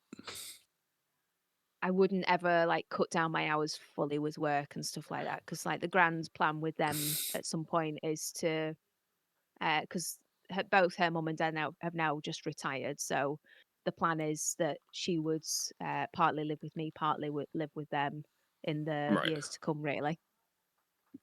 So, see, 'cause that's interesting because so with this venture that we're on, which I'll let Thomas take over in a minute, but Thomas has just said to his work because Thomas works like a lot of hours at the bar because he lives like you live like across the road from it, right? It's like 30 seconds. It's probably like, I say, because it's been really cold recently, like literally, there's the worst 30 seconds of the day because it's just there, I'm shivering. And then, like, there's no Yeah. point in me wearing a coat because, like, I'm only going to take it off anyway, and I'm not going to wear it while I'm at work. I don't smoke, so I don't need to, like, go out for fag breaks. That's why all these, like, bring their coats because they're chimneys. But, yeah, I literally live over the road from where I work. Yeah, but so with this venture that we're on now, episode 17 now, Thomas would normally work Fridays and then come home from work, and we basically get straight into it. But he's kind of like I feel like taking the plunge. I would say, Thomas, if that's No, I just say so. I literally, funny enough, like, I thought I was gonna say it to you earlier, but probably a good chance to say now. Like, so sometimes when I put that I'm unavailable for stuff at work, they're just curious. They're like, oh, why are you unavailable for this? Why are you unavailable for that? Sometimes I don't have the heart to tell them it's Chancey Community Day, and I really want to do Community Day. But then I feel like she was like, why have you put 8:15? Like onwards, unavailable on a Friday, and I just said, oh, it's because of the podcast, and then I showed her just the clip of me failing the shotgun, and then her first thing was like, "Why are you wearing suits?" And that's because it was the New Year's episode, so we thought we'd dress New up. Year's, yeah. So First question. yeah, I was like, "Why is that your first question? Why am I wearing a suit?" But I guess they only. I mean, I don't wear uniform at work because I don't have to. But I guess they only ever see me in like a work context anyway. So explaining, I feel like it's not just me that has it. Explaining anything to someone that isn't in the same space as you can be quite difficult. Like when people, have you ever had that, Joe, where you're streaming and like, you know, you're just walking around somewhere like a town or park, people come up to you and be like, what are you streaming? Do they ever like, I've seen a couple of times that you take the time out to explain to them, but are there ever times where you just, you know, you don't take the time out and explain to them and you just keep it stepping, or do you feel like you have to engage with everyone that asks? Well, you can kind of gauge whether people actually want to know or they're just kind of asking to take the piss. And then as soon Yeah. as you say Pokemon, they're like, "Oh, freaking nerd You'll shit." get a few, yeah. They'll go like Pokemon, and they'll just like Yeah, Pikachu, and I just yeah. Have you caught Pikachu yet? yeah. Like, Yeah. yeah, I've got one. If it's a Yeah, kid, you laugh, but if it's someone that feels like you look at them and think, you know what, you could take a punch, you just want to yeah. rock them, like. Just rock that shit. That'd be But yeah, funny. most people are pretty amazed by it because they just most of the places where I play, it's like small community places. So as soon as I like show them the map and be like, okay, well that war memorial that's just there, that's actually a Pokestop as well. The bandstand's a Pokestop, and then show them where they live is actually in a game that people play all across the world. They're Yeah. just like gobsmacked. And Yeah. then there was one old guy when I was playing Community Day the other day. I was telling him, you know, I was like, "Oh, I'm out catching imaginary monsters," and he's like, "Oh, can you catch me?" It's like, okay. People will find any way to make it fucking Oh, weird. well, Yeah. 'cause Oh no, it was some old guy. He was really cute. I loved him. yeah. Well, because I feel like Old Donny Riz. that I feel like there's a massive divide in the world who people who have kind of embraced technology and those who just don't and they don't understand. So my brother is admin for a really, really big Twitch streamer, really big.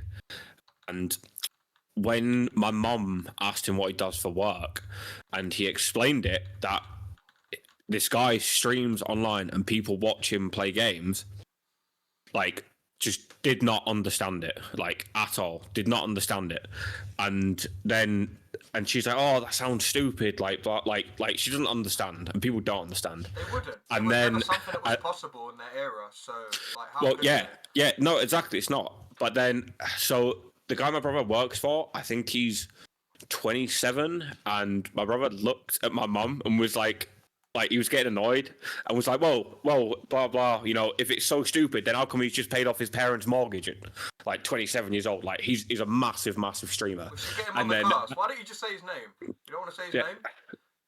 I'm not sure if I can. I don't know, but yeah, we definitely should. Yeah. But then as soon as money came into it, all of a sudden, like both my parents were like, "Oh, then it sounds good," like blah blah blah. But like, if you explain it without money, like people just think you're fucking nuts, right? Like the idea of watching someone online play a game that you could go out and play yourself, like it's just such like an alien concept, right? But Like, even making money through doing streaming, just yeah, a certain definitely. generation just don't get it. They're just Yeah, like, definitely. why, why aren't you doing something good with society? Why aren't you Yeah. contributing to society? Like, why are people paying to watch you play a game and stuff? And it's like, well, they could either pay to watch me play a game, or they could pay for their TV license, which goes to the BBC and probably a few nonces along the way, and Yeah, then it fuck them gets nonsense. How have we got? chucked out into How have we got taxes. an hour 15, and she's the first one to say nonce out of all three of us? Nonce, yeah, we love usually that. say it all the time, but Like, it could go to someone that's literally paying back into their local community like me, yeah. and that, or it could go to some, like, big BBC person, then going into offshore tax accounts and to some millionaires down the way, you know? It's literally the same thing, but you're supporting the local community. That generation don't understand. Like for them, the definition of work is like, so if you stream and you're able to make money off it, you don't even need to leave your house. Like the whole concept of working from home is quite unfamiliar to people. I feel like because of COVID, obviously that sometimes like people did have to resort to working from home, and that's fine. All the Zoom calls, Teams meetings and stuff. For those that aren't like Josh would say technologically savvy, would struggle with it. But like for them, the definition of work is getting up, getting dressed, Yeah. leaving the house, commuting. Like that's work. But hold on, if you're still earning money, it's still a line of employment. It's still it's a livelihood. You can still live off that. So definitely, but I feel like it's changed a lot. As someone who grew up, I grew up very much as a gamer and like around that era, and I feel like nowadays a lot of people don't understand like the sheer amount of hard work that like the old school content creators had to go through when you know when these partnerships were not a thing, you know, when YouTube wasn't paying out money for X amount of views, and like I feel like in a way it's kind of painted a very fake reality for people who think it's an easy living, but you know, in actual fact, you know, you have to take streaming is very much. I would say you could kind of say it's like a sport because it takes years of practice and dedication to hone it. It's like any craft, like it takes years, because hours, days, whatever. but to hone yeah, it. because even now in sort of like I would say almost like, you know, like the prime eras of streaming, there are streamers that have streamed for fucking years and they're only just now able to make like a consistent living from it. And a lot of people these days, like you know, you have to be willing to basically sacrifice a lot. Like, and you know, you do have to. It's not like, oh, you know, I'm going to stream 45 minutes a day, and you know, within a year I'm going to make no, you know, you have to stream consistently. You've got to be streaming for hours and hours on end, and you've got to be. It's kind of the same as any job. Like once you start a new job, you have to be prepared to take a certain amount of shit and, you know, feeling like you're going nowhere until you actually make it. You know. Can't make an omelette without cracking a few eggs. Yeah, I don't think outside of big personalities, I don't think there's any streamer that has ever picked up a stream and gone from like 0 to 100. Like, and it's like Speedy says in chat that it's a community as well that takes the time to build. Yeah, definitely, 100%. Literally, if you've not got a massive good community behind you, then it just takes one bad egg to just say one thing, and then it just completely spirals out of Because Yeah, control. you're definitely. nothing without that community. So like, if you Yeah. say like you could be streaming and you could be enjoying it, but like if you have the community say behind you that support you, that watch you through thick and thin and stuff, then like listen, whatever if you're trying to do it to make a living, that's one thing. But if you're just doing it because you enjoy it, you know, having that community helps. And I feel like a lot of people, like Josh said, have this false pretense that they could jump straight into it and, you know, it's an instant win, instant profit. But, you know, they may realize that they don't even enjoy it. So it's like, you know, people are trying to run before they can walk. If you don't enjoy it, then why are you doing it? It will feel like a chore. Like, I think Yeah, that's I a big thing think that Max said. Has it ever felt like a chore I for you, or have you just always loved it, enjoyed Just it? quickly pop to the bathroom. Okay, great. No, I really love it. Because I think that people pick up if you're not enjoying it, Yeah. if you're not doing it for the right reasons, if you're literally just like money digging. I've been in streams where you can literally see that people have just got like their stream title as like, oh, I'll do this for so many gifted subs, and they've not Subathons, got that like, yeah, and all shit like like that. endless money making kind of things. Yeah. Yeah. False promises and goals like put up to get certain things and then never things arrive. Aggressive ads are the one. Mm, Because, like, obviously, don't get me wrong, if people are willing to sit through an ad, it's fine. Like, for me personally, I don't really, like, if people want to sub, people want to sub. Like, if you guys want to waste your money on me, we can spend on something else, then it's fine. I ain't going to make you do it. Like, I take the ads off for, like, the podcast stream so people can watch it uninterrupted. And then they can watch it mm. uninterrupted afterwards as well. Like, if people want to invest in me, I feel humbled by it. I don't feel like it's an expectation. Obviously, if there's someone that obviously relies on this, you know, for a source of income, then they will probably have a very different mindset and viewpoint to me. But I feel like if they are that sort of person, they've probably worked quite hard to get there in the first place. So I'm not in a position where I can say whether they're right and wrong in thinking that. But I think it's just each to their own at the end of the day. Yeah. Like, that's why you should always have a backup plan. Like, instead of putting all your eggs in one basket, you know, if it doesn't work, then it's like, need to go and actually get a proper job, or, you know, go out and, you know, just earn money some way. Like, have you ever felt like, you know what, if streaming doesn't work, like, where do you see yourself going in terms of the streaming? Like, I know with Pokemon Go, the longevity of it is always like up for question and up for debate. What do you feel like if Pokemon Go was to sort of like shut down, they weren't able to produce it anymore? My first sort of question is, would you continue streaming? And if yes, like, what would your content sort of look like if there was no Pokemon Go? I think.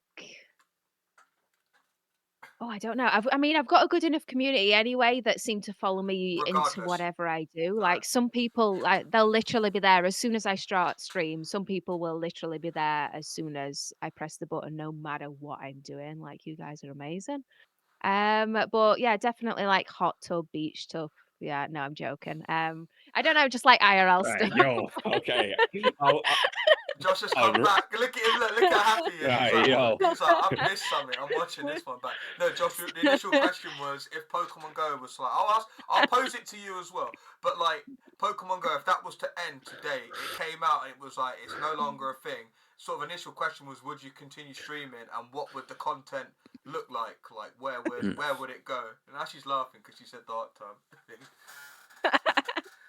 Because I can see Ratty laughing in chat. We always joke about it. Hey, although to be fair, it's funny you say that because Thomas, we are actually going to do a hot tub pool podcast, aren't we? In a few months. Add context, please. No. I'm leaving it with no context. It is happening. Yeah. You're going to see us and Amaranth. Oh, your camera's gone, Josh. Oh, his camera's gone because he's alrighty. getting changed into his There we bikini. go. I'm getting naked. There That's he what it is. We're ready. Cue the music. No, Josh, I didn't click the nudity bit. I clicked the intoxication bit, but I didn't click the no nudes. No nudes. No. But that actually reminds me. Did you see, you know, Twitch like recently changed their sort of policies? Went back again. Yeah, no, but changed their policies on like what was it called? What's the actual like clause that they called it? I don't want to say sexual activity because it wasn't called that.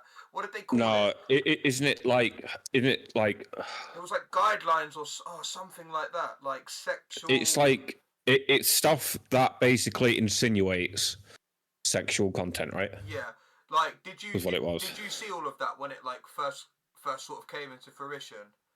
Like, what were your... I heard about the whole, like, topless streams kind of thing Oh, where it the Twitch meta. insinuated that they Yeah, were yeah, yeah. topless. Yeah. I don't know whether that was part of it or not. I think yeah, no, it was. Was that? I think 17 Speedy in chat. There was like a whole thing with a streamer called Morgpie that got banned for a few days. Ah.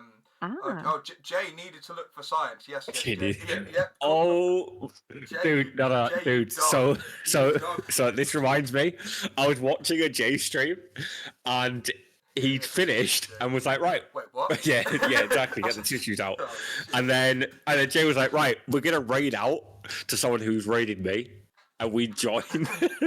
No, I remember you telling me this. He raided out, and it was literally one of these almost like quote unquote like egos, like so to speak. Oh, yeah. And it was like the OnlyFans link was in the chat, and Jay DM'd me straight after and was like, Josh, what the fuck have I done? He was like, why have I sent my community? It was so funny because he was just like, what have I done? What have I done, man?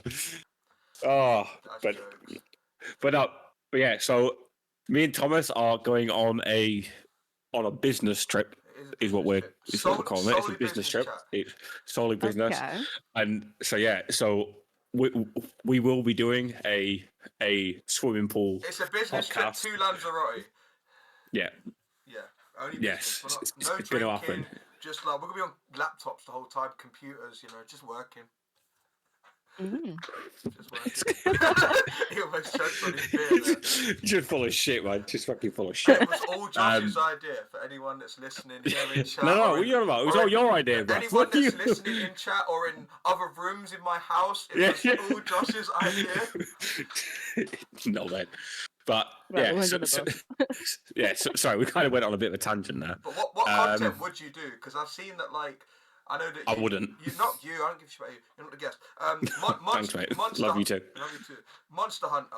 How often would you say you like invest time into like Monster Hunter and stuff like that? Because I think Capitalize put it in chat, but I don't know if he actually knew you played Monster Hunter or whether he was just throwing a game I out tried it. I tried it for a couple of times, but my friends list was linked to my Niantic friends list. So if I added people in Monster Hunter, then it maxed out my friends list in Pokemon Go, and I wasn't sure who I was adding, who I was deleting. Game? Oh, I didn't know it was an Niantic game. Yeah, it's a Niantic game, yeah. So like, yeah, that kind of like fucked me up a little bit. That I was sort of advertising that I was doing this game, and people could join using my like code kind of thing, and just kind of showing, I could play this Niantic game. I'm suggesting that people might play this Niantic game, wink wink, hello kind of thing. But then and then I was adding people, and then my friends list was absolutely full.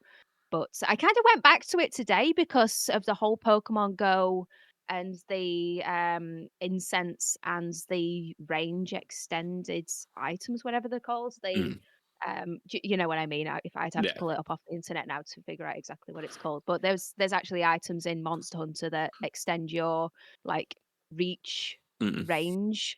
So I kind of had a look back into it for that, but I've not really dabbled back into Monster Hunter just because like I don't know. There's not the kind of nostalgia with me with Monster Hunter. It's a good game, but I didn't feel quite as attached to it. You wouldn't invest in it, like, for instance, like, you look at your background, my background, and I was going to say Josh's background, but no. There's, like, Pokemon stuff in the background. You wouldn't have, like, Monster Hunter stuff. Like, you're not that involved in the game. Would you go full-time Beat Saber?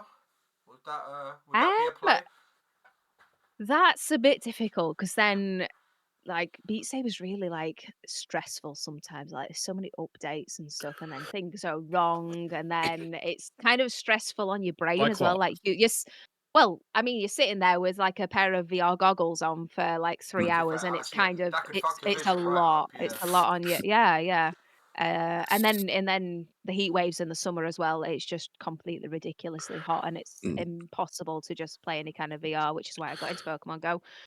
So I wouldn't necessarily want to go back full time into Beat Saber, because I feel like sometimes Beat Saber I don't know, it's kind of had its heyday as well. Not that I'm playing a game just because it's popular, but Beat Saber's kind of had its heyday, I feel like. Mm.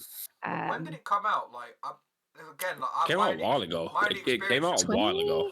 I've not heard of this game 2016? until I saw you stream it one time, and then obviously I click on the category to see who else is streaming. I'm like, oh, there's quite a few people streaming it. So I didn't know if this was a new phenomenon or whether this is like an old game that people are. No, it's been around for a while. Shit. Yeah, I'm trying to find out. Oh, no, initial, release date, 2018, 1st of May 2018. Mm. Shit. Yeah.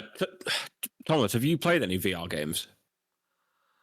I played one. I played like there's like a table tennis one. It's like VR. It's called like 11 in something like that. Like you can literally play like table tennis with someone else. It's like really. I played it once at like a.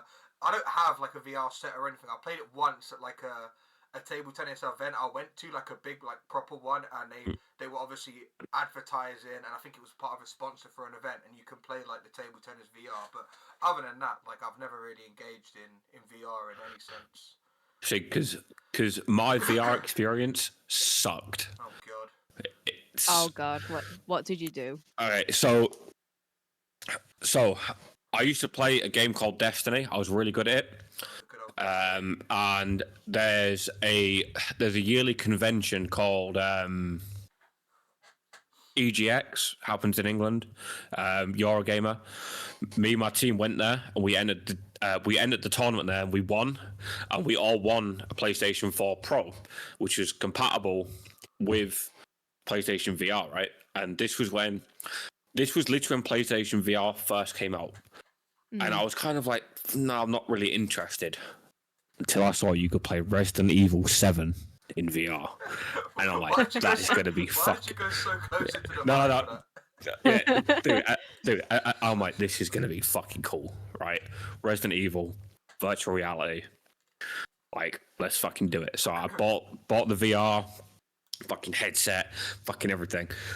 And I'm not joking, I've never been so scared in my fucking life. Because Resident Evil 7 is not like a standard Resident Evil. It's a fucking horror game, all right? You're locked in this fucking house, you can't fucking get out. There's people trying to kill you, and you're walking, and I remember it so vividly. I'm like peeking around these fucking corners, like this with this fucking helmet on, like trying not to get fucking jump scared. Yeah, it is. Yeah, and that was like early days of VR, but I feel like it's like gotten like leveled up a lot like in recent years. So like so the setup I have now is probably like shit compared to whatever Joe is playing VR on. But using like an Oculus. Yes. No, sorry. Oh, well, Oculus, you're old, aren't you? Oculus is Meta now, isn't it? Sorry. Clip it, chat. Quack. Get it down. No, I mean down. like Put him I'm down. I'm impressed that you knew of Oculus because everyone knows it as Meta now. So if I was talking about Oculus Quest the other day and everyone was like, "Oh, isn't that Meta?" I was like, "Yeah." Oh, no, I've got a Valve Index, which is Cooked. Sorry. it's made by Steam. You know the game store Yeah. Steam. It's made by them. I'm not that fucking old. Of course I fucking know Steam. Of course I know Steam. I've had a Steam profile for fucking years. No, I didn't know whether you'd link Steam with like the headset because I didn't know that they did hardware until like that. I knew of that. Yeah. Oh, that's funny, but I'm sorry. Joshua Cook got cooked. I did. I actually did get cooked. I genuinely thought it was still the Oculus Rift. I remember when the Oculus Rift 3 came out. For fuck's sake.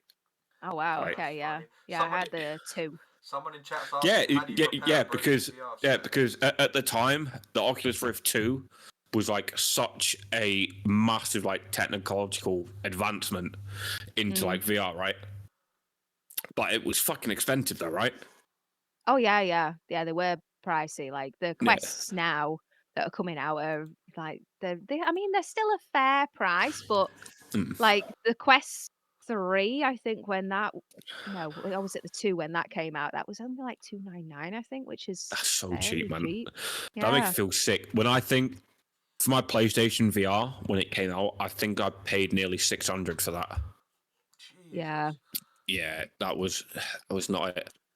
So Yeah, I think okay, it's so I think it's all to do with the tracking as well now, though, because a lot of the yeah, tracking's actually in the headset, whereas before you had to pay, like, you were obviously paying for like your base units and your sensors and stuff like that, which is more mm, expensive, obviously. What's the going rate for a good VR headset? Like how much if someone wanted to get into VR, how much would they be expected to pay for like their whole setup or whatnot? Well, I think that the Quest 3 is probably about the best, like, affordable one. You can get that in certain, I think you can get the 128 gigabyte or the 512 gigabyte. The 128 apparently, according to Argos, is £479, and the 512 gig is apparently £620. So still mm, quite Is that pricey, but those are like standalone headsets, so you don't yeah? even need like a PC or anything. mm. Okay. Oh really? Yeah, yeah, What? potentially you So don't need a it's just headset. Wi-Fi now. Fuck me, I am fucking old. I thought you still needed like a high-end like PC to run that shit. No, no, I think the Quest since, was it the Quest 2? Maybe 1? I Mm, know they were standalone. Where you didn't even need a PC as well. Like there were certain things that you couldn't do on them, and you would if you wanted to like modify a game. Like I play Beat Saber that's modified, so it doesn't have like mm, the normal boring songs on there. It's modified with actual proper music. Then yeah. you would need like a link cable.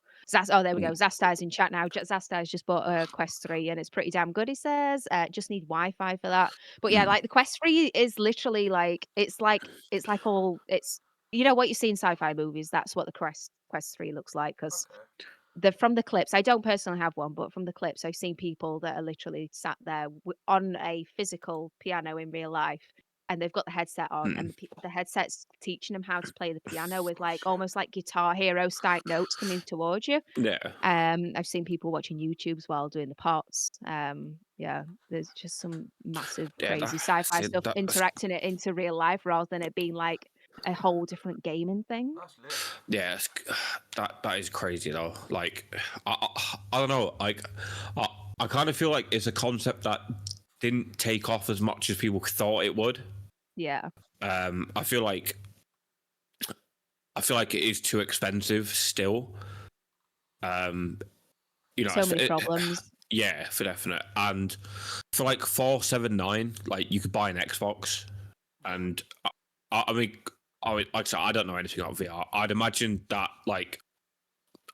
the game library isn't very extensive on them Like, do you have to? when you compare Silly them Um, question. to an Do you Xbox. have to pay like silly question? Because you know how you get some things where you have to pay for games and you get some of the free games. Like you get it on all like PlayStation Store, Xbox Store, whatever. Like are most of like the good games you play with like a VR headset like ones you have to pay a fair amount of money for, or are most of like the successful games sort of like freebies? Again, I literally have no idea how VR or anything works. I don't know if there's like a store or you have to literally buy the games. Like how does it work in terms of like okay, you've got your set, like I want to play some games, like where do you go from there?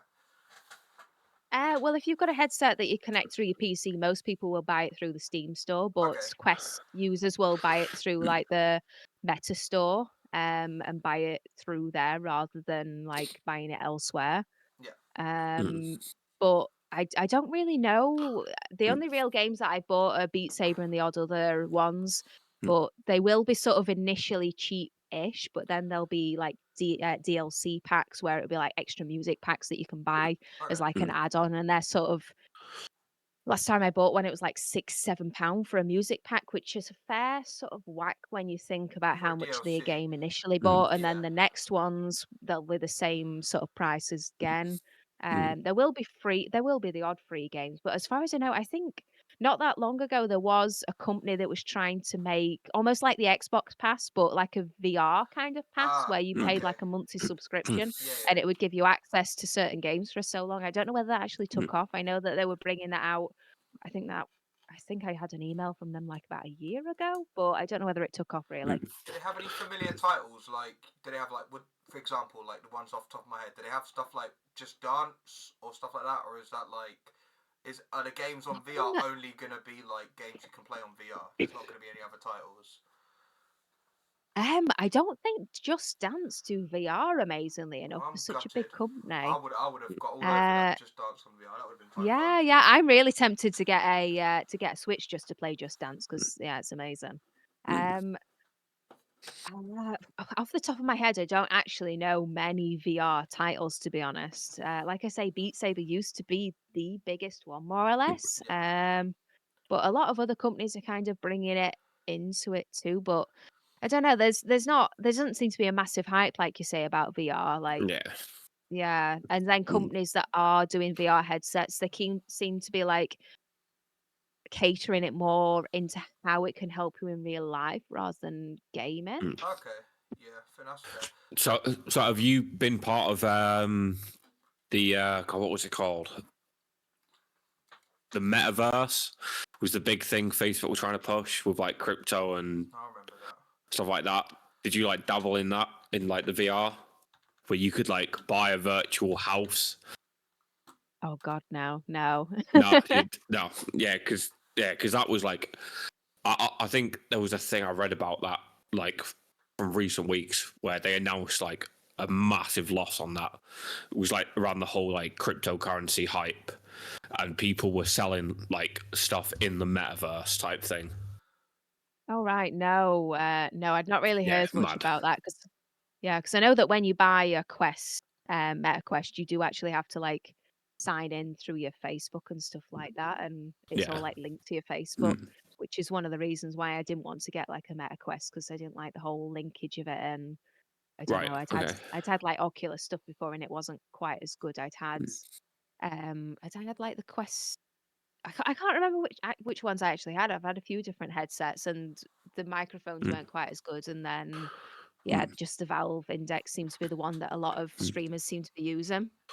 So, so I guess my next question, following on from that, is: have you always been a gamer? Because it feels from someone who's gamed all their life, it feels like you would not just pick up a VR headset as your introduction into Your gaming. I first feel game, like, yeah. yeah, I feel like that is a massive like money commitment, and you wouldn't just pick it up to try something new out. Do you know what I mean? Or maybe you would. Yeah, I get where you're coming from, but yeah, I think that my first actual sort of gaming console probably does count as VR headset. I'm sorry to say. Really, Fair. really. Yeah, No, because fair Oh, play. I that's never grew up around like PCs or anything like that. First PC that we had was probably when I was about 14, 15, and it was obviously like the family communal PC that we had in the lounge. Played pinball on that. That was about it. yeah, good games. OG Didn't games. didn't have a mobile phone till I was about 15-ish. Mm. So like compared to my friends, I was like one of the older ones See, to get a see, phone. see, that to me is so crazy. So, like, I'm trying to process it in my head. Like, for me, I could not imagine being like, do you know what? I really fancy like trying my hand at a different hobby. Let's just drop like 300 quid, like straight off the rip into it. Well, don't think of Like, it like that. Think about when you're younger. Like, say when you're younger, you're a kid. Christmas, mum, to kid. What do you want for Christmas? 9 times out of 10, a kid's not going to say, I want VR headset, mum. It's going to say, I want an Xbox or a PlayStation. So the fact yeah, that your first exactly, sort of yeah, gaming slash, we'll say console loosely, but gaming experience was like technically a VR headset. That is pretty. That's something. Not everyone can say that. To be fair, that is pretty unique. yeah. Yeah, But well, I mean, it was like my other half's headset, so I just Fair kind of enough. borrowed it every so often and just played on it then because he was fairly good at it. So we just kind of played on it together every so often, and then like I say, like the lockdowns came in, and it was just like, oh, if you want to do some VR, you can go on this, and there we go. Oh, fair enough. Fair enough. But Josh, but Josh. yeah, like the whole streaming it and everything is not like for the faint-hearted, especially how Yeah. Beat Saber used to be. It literally used to push out updates every week where it would honestly like break the mods on your game and just literally break everything. So you'd yeah, have you to have like to redo reset it. it and Yeah. yeah, So yeah, the it name was ridiculous. Joe Beats, did that come from playing Beat Saber, or was that literally just? I get this all the time. It's not. No, it's an No. abbreviation of my name. I had a feeling it wasn't like from Beat Saber, but I was always, I don't know, because it was something I was meaning to ask earlier in the cast, but I was like, because then we started talking about Beat Saber again, I was like, oh, I forgot we spoke about it earlier, so I thought I mentioned it earlier. So wait, it's an abbreviation on your name. Yeah, it is. Yeah, yeah. Yeah. Okay. Do you care to unpack the abbreviation, or is it something you don't tend to do? I don't tend to say like my full real name on No, stream, fair but my enough. first name's obviously Joe, short for Joanna. No, fair enough. Yeah, It's obviously. just me But that has their you know, government think about name. the beats. Like, is your last name like Beat Sabertooth? Like, Oh, fuck is off. that like? Fuck off. Exactly. How Get him did you out. even guess? Yeah, Get him like, out. Get him out Jesus of Christ! it. Completely doxed me Get straight him on out of stream it. there, guys. Guys, get him gone, man. Fuck's sake. yeah, that's fair enough. But yeah, dude. Sorry, I'm still trying to like.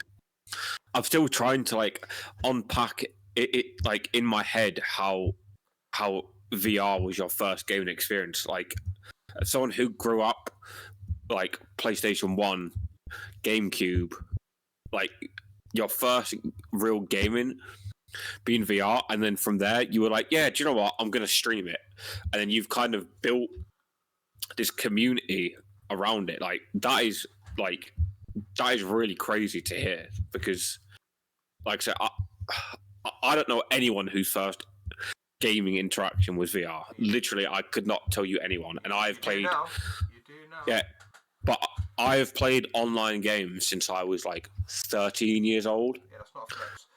Sorry, go on. And no, it's not. It's definitely not. But yeah, like, so I'm just trying to like process like in my head. So like, at what point of that were you like, yeah, you know, I'm gonna stream it? It was just all the lockdown stuff and just that, to be honest. Was it like April 2020? Yes. Literally like maybe a few days, a week or so into lockdown was when I decided to start playing it and streaming it. Like, what was the mindset into that? Craziness. He can't comprehend it, chat. If you haven't realised, he's been a man that's been glued to a screen and a console in ages. Now to have screen go from here because to here is foreign. because like for someone who because I mean I'm not going to be like, oh, you know, playing VR isn't gaming, but you know it's very mild. It's a very different game, right? Yeah. But to take that and be like, oh, I'm now going to broadcast it, that seems to me like something you wouldn't just do without thought behind it. She definitely thought about it. Why are you trying to say she didn't think about it? Yeah, I think that I just I think I stumbled across another streamer called Nacy online on YouTube, and I just saw that she was giving tutorials on like how to set it all up. Like she had the same headset as me at the time. She was showing how to do different things, and then she actually streams on Twitch as well. Massive shout out to Nacy, I love you. And she showed how to put yourself in the game and all sorts, and do the whole green screeny stuff and the whole like chroma keying and just kind of got into it from that, to be honest. Yeah. It's like she is really down to earth, so it just seemed like it was just easy to do because she made it literally so easy to do. Does she still do this content now? Do you still engage with her now, or is she sort of like taking a step back? I don't know this person. I know she still does it. I've not really talked to her loads of times because she's Australian, so it's like the other side of the country kind of thing. Well, world, sorry, other side of the world, completely different time zones. Yeah, so it's you know, it's hard to come by someone when you're completely different time zones and like paths crossing and stuff. I've only ever caught a few of her live Twitch streams, but yeah, she still does it. She still does the YouTube stuff as well, and she's actually quite.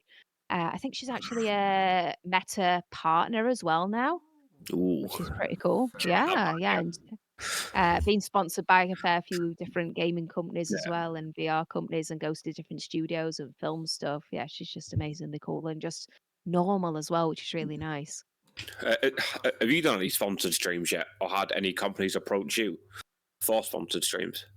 Yeah, we've done a couple. Yeah, we've done HelloFresh, some cooking, and we did Little Snack, which is like a mobile. Well, it's not mobile necessarily. It is. It's almost like Wordle.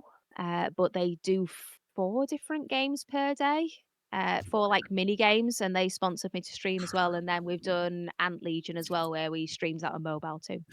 Can I? That game does look fun, Ant Legion. I've never played it, but everyone I see that's played or advertised it, it does look fun. It makes me want to play it every time I see someone do an ad, but I just never end up playing it. I don't know why, but Ah, you should do, yeah, I'm yeah. down. I'm a It was download it it. was good. It was a very different sort of game to So usual, like trying to figure out like where the menu was and all sorts of different things. It's just, it's just a completely different layout to anything I'd usually play, I'm but it sold. was fun. I'm sold. I'm so downloading now. can I ask what's like Mm.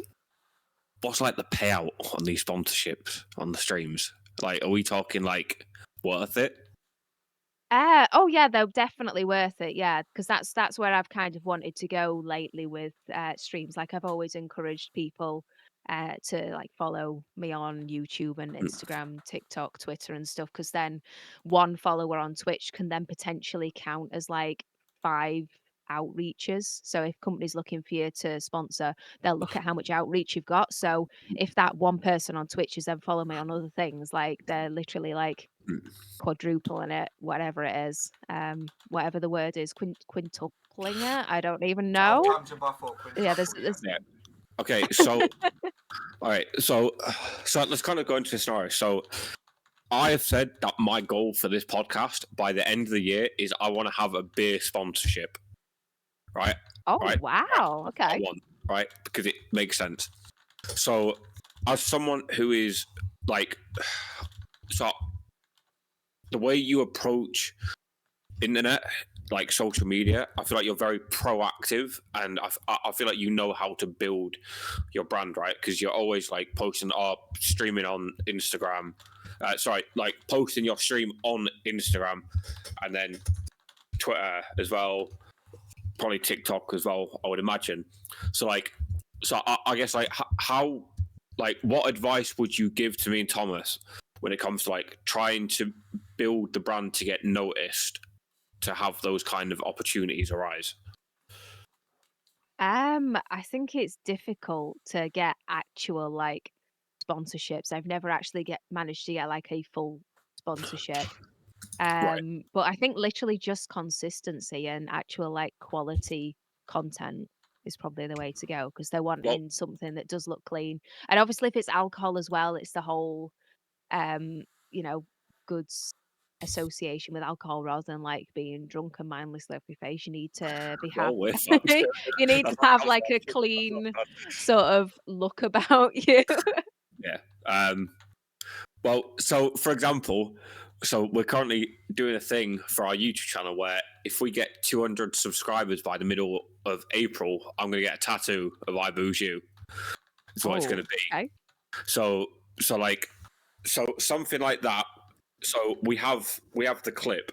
How would you, as Joe Beach, how would you break that down across platforms to to to know that you are reaching the max potential audience you could possibly get to? Say that again, sorry. Right. So we have this clip of me saying it, and it's a raw clip from the stream, right? So if you have a clip and you're like, right, I want to share it so it gets noticed, right? I want people to see it. Like, what's the process that you go through to post it and to be able to be like, right, that's going to get views across whatever platforms? Oh, you never really know. You never really know Right. what's gonna get views, what's not gonna get views. Like I'm trying at the minute to post every day in the new year. I did actually miss like I've missed a couple of days. I try not to sweat it too much if I miss a day, but just short and snappy. Like people want it here now a minute ago. Just anything short, snappy, literally straight to the Right. point. You've got to get something you gotta get their attention within, like, a few Yeah. seconds, to be honest, or that's it, they're gonna have scrolled. I was just going to say Yeah, that to be honest, because because most humans' attention span is like I think for podcasts because it's sort of like I don't know the exact sort of time frame on it, but I guess like over the last I want to say at least in my own experience, last like maybe 2.5 to 3 years, it's sort of like podcasts is sort of right. Everyone wants to make a podcast, but then it's hard to make a podcast that will appeal to people, because sometimes people don't want to sit through the whole thing, which is why we do these live, but people at least engage with them live, and if they don't engage with them afterwards, that's fine as well. But I guess that comes down to just breaking down the content and make it digestible and whatnot. But yeah, it is hard when people's attention span isn't very long, which is why stuff like TikToks do very well. Well, so Yeah. we did have a clip from our New Year's Eve podcast, and I'm going to talk about this till the cows come home because it's fucking beautiful. So it's a clip of Thomas failing epically at following instructions to shotgun a beer, and it popped off. I think it got like 6,000 views in like an hour. Like, oh my god, on YouTube. It was fucking amazing, by the way. It was like absolutely gold, and it was a clip like that I was like, right, that is going to do well. Like that has to be like posted, right? So that did. It's like clips like that do really well. Those kind of funny moments, but like I feel like for us, our problem at the minute is we don't have the know-how to correctly edit stuff like that. So I know now, especially for me, who I would say is like a TikTok addict, like genuinely a fucking addict to it. Like my favorite form of content to watch, I don't know if you've seen it, is like the screen is split into two, and you normally have like you have like Grand Theft Auto gameplay or the on the bottom, little cars at the bottom, or some little game at the bottom, and some kind of story at the top. I lose hours to that shit. I'm telling you, I lose hours. And the thing is, I don't know what it is, but if I could learn how to do that, I would be all over it. Yeah. I would be all over it. I was going to say, you do well with like doing some kind of like voiceover of some kind of shenanigans that you've come across, and then some kind of game that you're playing in the background. That would probably work really well. Well, so to be fair, we've started doing other content on our YouTube channel. We started doing like reaction channel, like talking over stuff like that, just so we can have consistently 2 videos going out a week. Looking at doing some kind of like gaming stuff as well. So I'm trying to talk Thomas into this. I want to do like a Pokemon Go creators like games night where we play like Among Us, for example. If you ever played Among Us. Yes, we have. Yep. Yeah. So like I'm like that would be fucking great. Just get like 10, 12 Pogo like content creators on a different game in a Discord together. It would be fucking chaos, and I'm like, that would be amazing, and it would be such good content for everyone to take away as well. Yeah. I would love to see Brandon Tan on that doing his ooh. Yeah, like every time a body's I would love it. I would love it. Yeah, that would be so good. Like, yeah, I guess like for us, like for us this year, we're trying to like level it up. Which is why, to be honest, like we were so excited when you agreed to come, because you are like our biggest guest by a country mile. Like, yeah, it's not even close. Like, we were super, super excited. And literally to the point where we've now started doing like monthly meetings to be like, right, we're doing this right, we're doing this wrong, we need to do this better, need to change this. Like, it's something that we've really quickly got like invested in. Like, so with that, do you ever have those thoughts like to yourself, like, right, in order to level up the Joe Beats channel, I want to try this, I need to do this differently, this is a no, can't do that anymore? Like, do you have those moments? Well, I've said it for so long that I need to work on my YouTube, because I'm awful at editing stuff. Like, I'm impressed that you guys put out 2 videos a week. I put out 2 videos a year. If that's enjoy. Yeah, I just can't sit down and edit and go through it and stuff like that. I really love doing like bits of clips, but then it's putting it together and like figuring out how to like link it together. So that's why we start off the way we are. So podcasts do not need editing. like it's supposed to be raw and Yeah, uncut. that's It's what I supposed to like. be right, which is why we were then like, right, we can now do reaction content because again, you're watching something, you're reacting to it. It doesn't need editing, so we're kind Yeah. of like the starting stages. So I feel like content like that, and especially reaction content, does really well. Yeah, Um, yeah. You always like it a little bit rougher now and again. Yeah, there you go. Hey, there you go. The drink's kicking in. That's what we're saying. There you go. Someone clip that. We'll get that on fucking TikTok. but yeah, but so like so yeah, so we do Tuesday is like reaction day, and Friday is podcast day, and we are consistently trying to do that. I keep fucking telling Thomas we need to do gaming content, dude. Like I will sit and I will edit it because I'm lucky to be in the position like work I can sit and do it. I'm like, dude, we just need to fucking do it. I just We never need have to the do it time. now. It's a time thing with me. Like sometimes, like that's why I said earlier in the cast. I had to put aside like time on my fucking little work route and put 8:15 onwards unavailable, so they don't put me on any closes, so I can do the cast and stuff like that. And then as well as like my own like individual streams. Like sometimes I just don't have the time. It's different if I played the games and it's like, you know what, you should stream them. But like I don't even play the games, so it's like, you know, when am I going to find the time to play, stream them, let alone play them, let alone stream them? I can't remember which way around, but when am I going to find the time to stream them if I don't like have the time to play them? That's the only issue with me. Yeah, that's true. Fair enough. But so Joe, so if we host a Among Us night, would you be down to join? You down to I'd get be involved? down to try it, yes. I There you can't say that I'm particularly good at, like, any other games, but I think that kinda goes in my favor. I just play, I'm like, the arsed as well. stupid cards, and people are like, "Oh, yeah, it wasn't her," It's not and her. then I'm There's no like, way she's imposter. There's Gotcha, no way bitch. There's no way she's made this Giga Chad big 5-head play, and then it's just at the end, it's like, psych, it was me. Yeah. But yeah, so I think as we come up to 2 hours 15 already.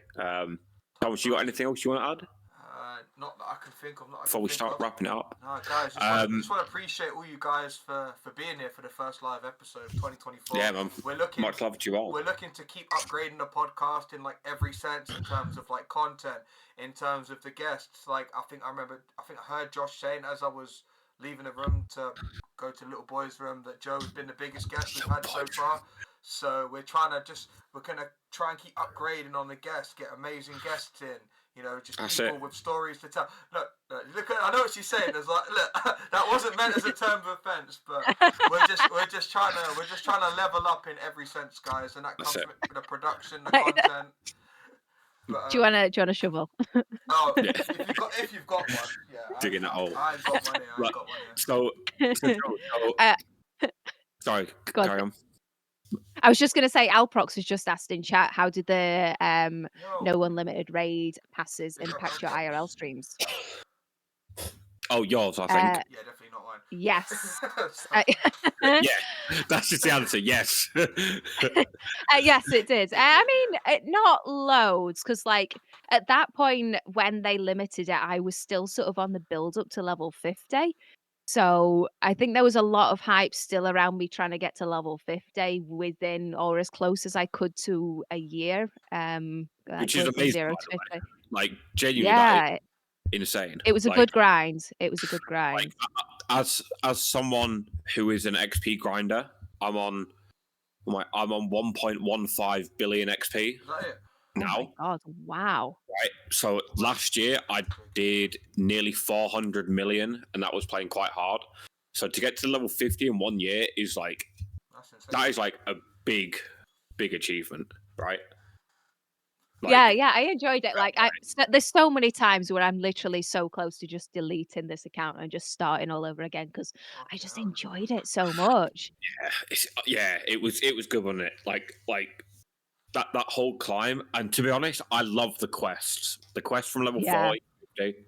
were I so did much too. fucking The fun. only thing I didn't like was that they started like, I don't know, like for me they made them easier. Like it went from GBL wins to battling in GBL. It went from you needed 6 maxed out level 50 Pokemon to, what was it, 3 or something? And obviously people like Fleece Yeah. King and all that were speed running it had already maxed out everything they needed to, and they were just like, yo, what the fuck? Not that's gonna hurt their resources. Like Fleece King's on 500 million Stardust now, so it's like I'm sure like a few 400, 500k Stardust to max him out isn't going to hurt him, but you know, Yeah, they made I it mean, much easier. for like the first 50 level 50 players, like before all of the big content creators got to level 50, like it must have been so difficult. Whereas Yeah, now, like I started stream and there was like a handful of people every single stream that were like, okay, don't do this right now. Like don't max that Pokemon. You will need that at just this save it. level. Yeah, Don't do that. Save Yeah. them Pokemon. Do this, do that. You know, you need these for this thing. So like my community was like they were the reason that I got to level 50 in just over a year. They were just on it. As soon as Yeah. I was like, "Oh, I'm thinking of doing this," they're like, no, "No, you're fucking not. You're no, gonna do this." don't do it. Yeah, and I love that. So then it's like it's not just your achievement, even though Yeah.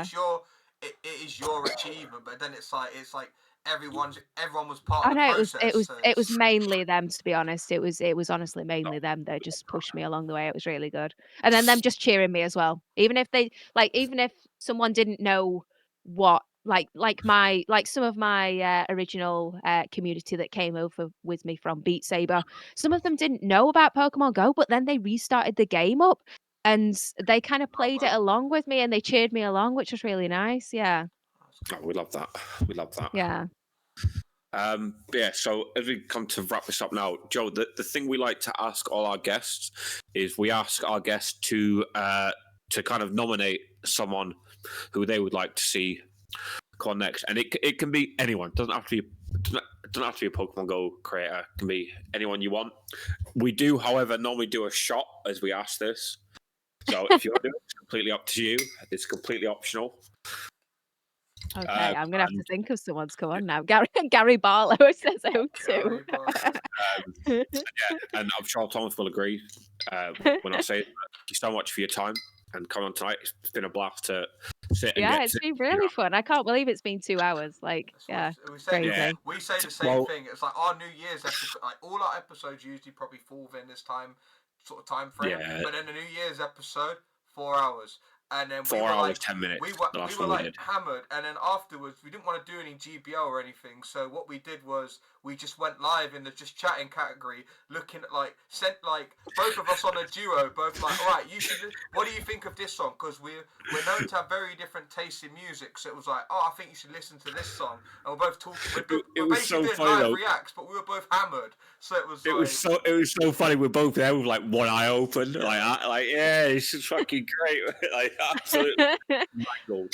But yeah, guys, thank you very much. Chin chin. Chin chin. Okay, Cheers. I'm gonna do a shot, and I'm gonna say someone that actually Jack said in chat, Lee Eastwood, one of the local players who wayfared the absolute shit out of Elsica down here and made it such an amazing place for me to play Pokemon Go and to stream. So Lee Eastwood, I challenge you to come on I Booze You. We Yeah, booze you. she understood. There you Yes, Guys, go. that wasn't scripted. he's amazing. She He is amazing. understood the assignment. Amazing. Well, we will probably hit you up and ask you to help us make the contact with him. Yeah, because I'm we do kind of want to sure. make sure we get all the nominations on, because it kind of helps us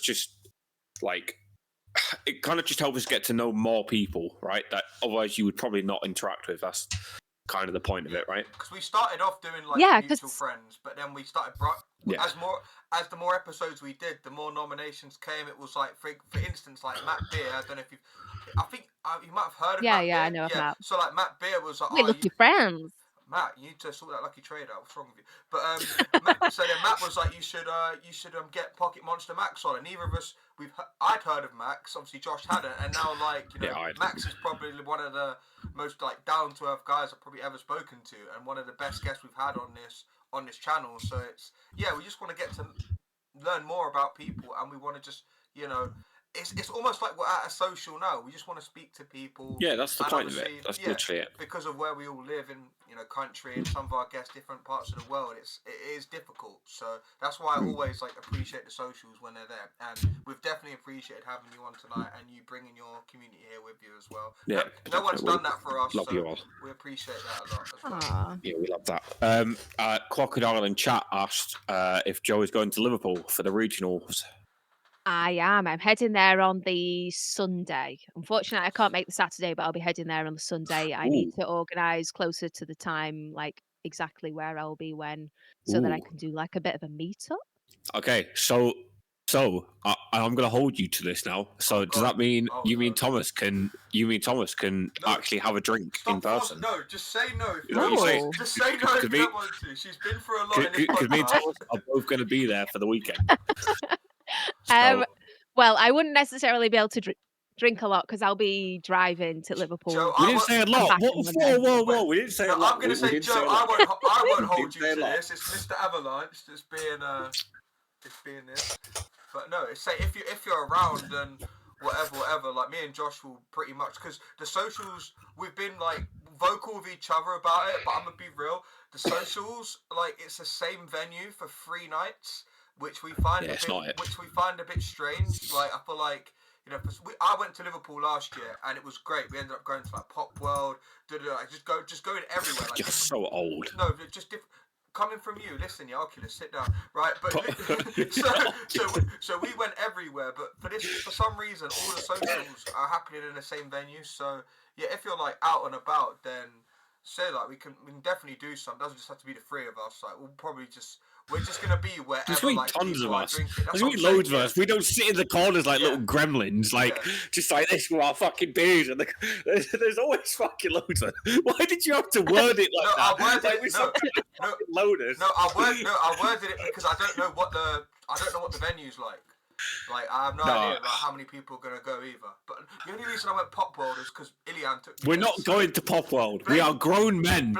We are grown fucking men with careers. We're not going to Pop World. Blame Ilian. He'll want to go Pop World. It wasn't my choice. I had no say in the matter. No, it's not happening. Guys, we're going Pop World. Pop World's good. Jake said we're going Pop World. Let's do it, Jake. Let's go, Jake. No, guys, the Pop World. Wait, someone mentioned the Pop World in Chelmo. Oh, no, it was Joe. Yeah, don't go to that Pop World either. You'll get punched up by Liverpool or Spurs fans. Don't do it. Don't do it. But, right, guys, let's wrap this up because poor Joe, I already said, I messaged you yesterday and I was like, we're going to aim for 2 hours. And it's like nearly 2.5 hours already. So I mean, you lasted longer than you said you would, there you go. Story of my life. Story of my life. I'm a girl, not sure. As they say. Get him out of here. Joe, have you got anything happening like this year that you want to announce? Like tell to our viewers, get some love and attention on it. Absolutely nothing like nothing booked, set in stones, but promising to go on a European tour with Stream and Pokemon Go. So starting somewhere cheap, probably Spain, flying out cheap somewhere, probably Spain, and then just going on the train from place to place. So it's not necessarily all going to be Pokemon Go content. It's going to be IRL mixed in with their train journeys, general sort of exploring.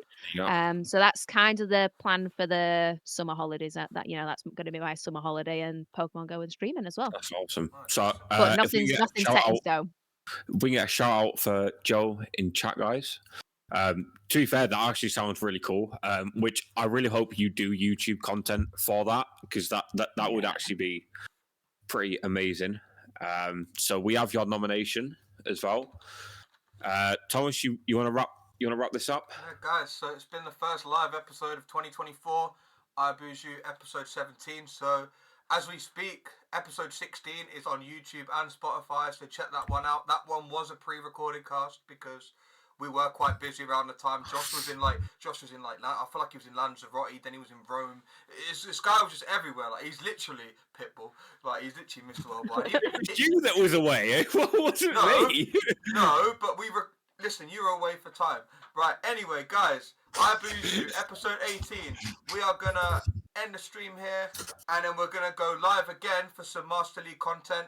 Joe, it's been a pleasure having you as a guest. It's been an absolute pleasure. Thank you very much. And Thank you for having me. Say like any future streams that you have, I'll try and tune in and chat and whatnot, because I sometimes I tune into your chat and then like I've just got a gifted sub and I'm just there like because Josh earlier was like, wait, you're 2-month gifted sub, and I'm like, he's gifted. Simp. Fuck, he's simping over the guest. That's what it is. I swear it's gifted.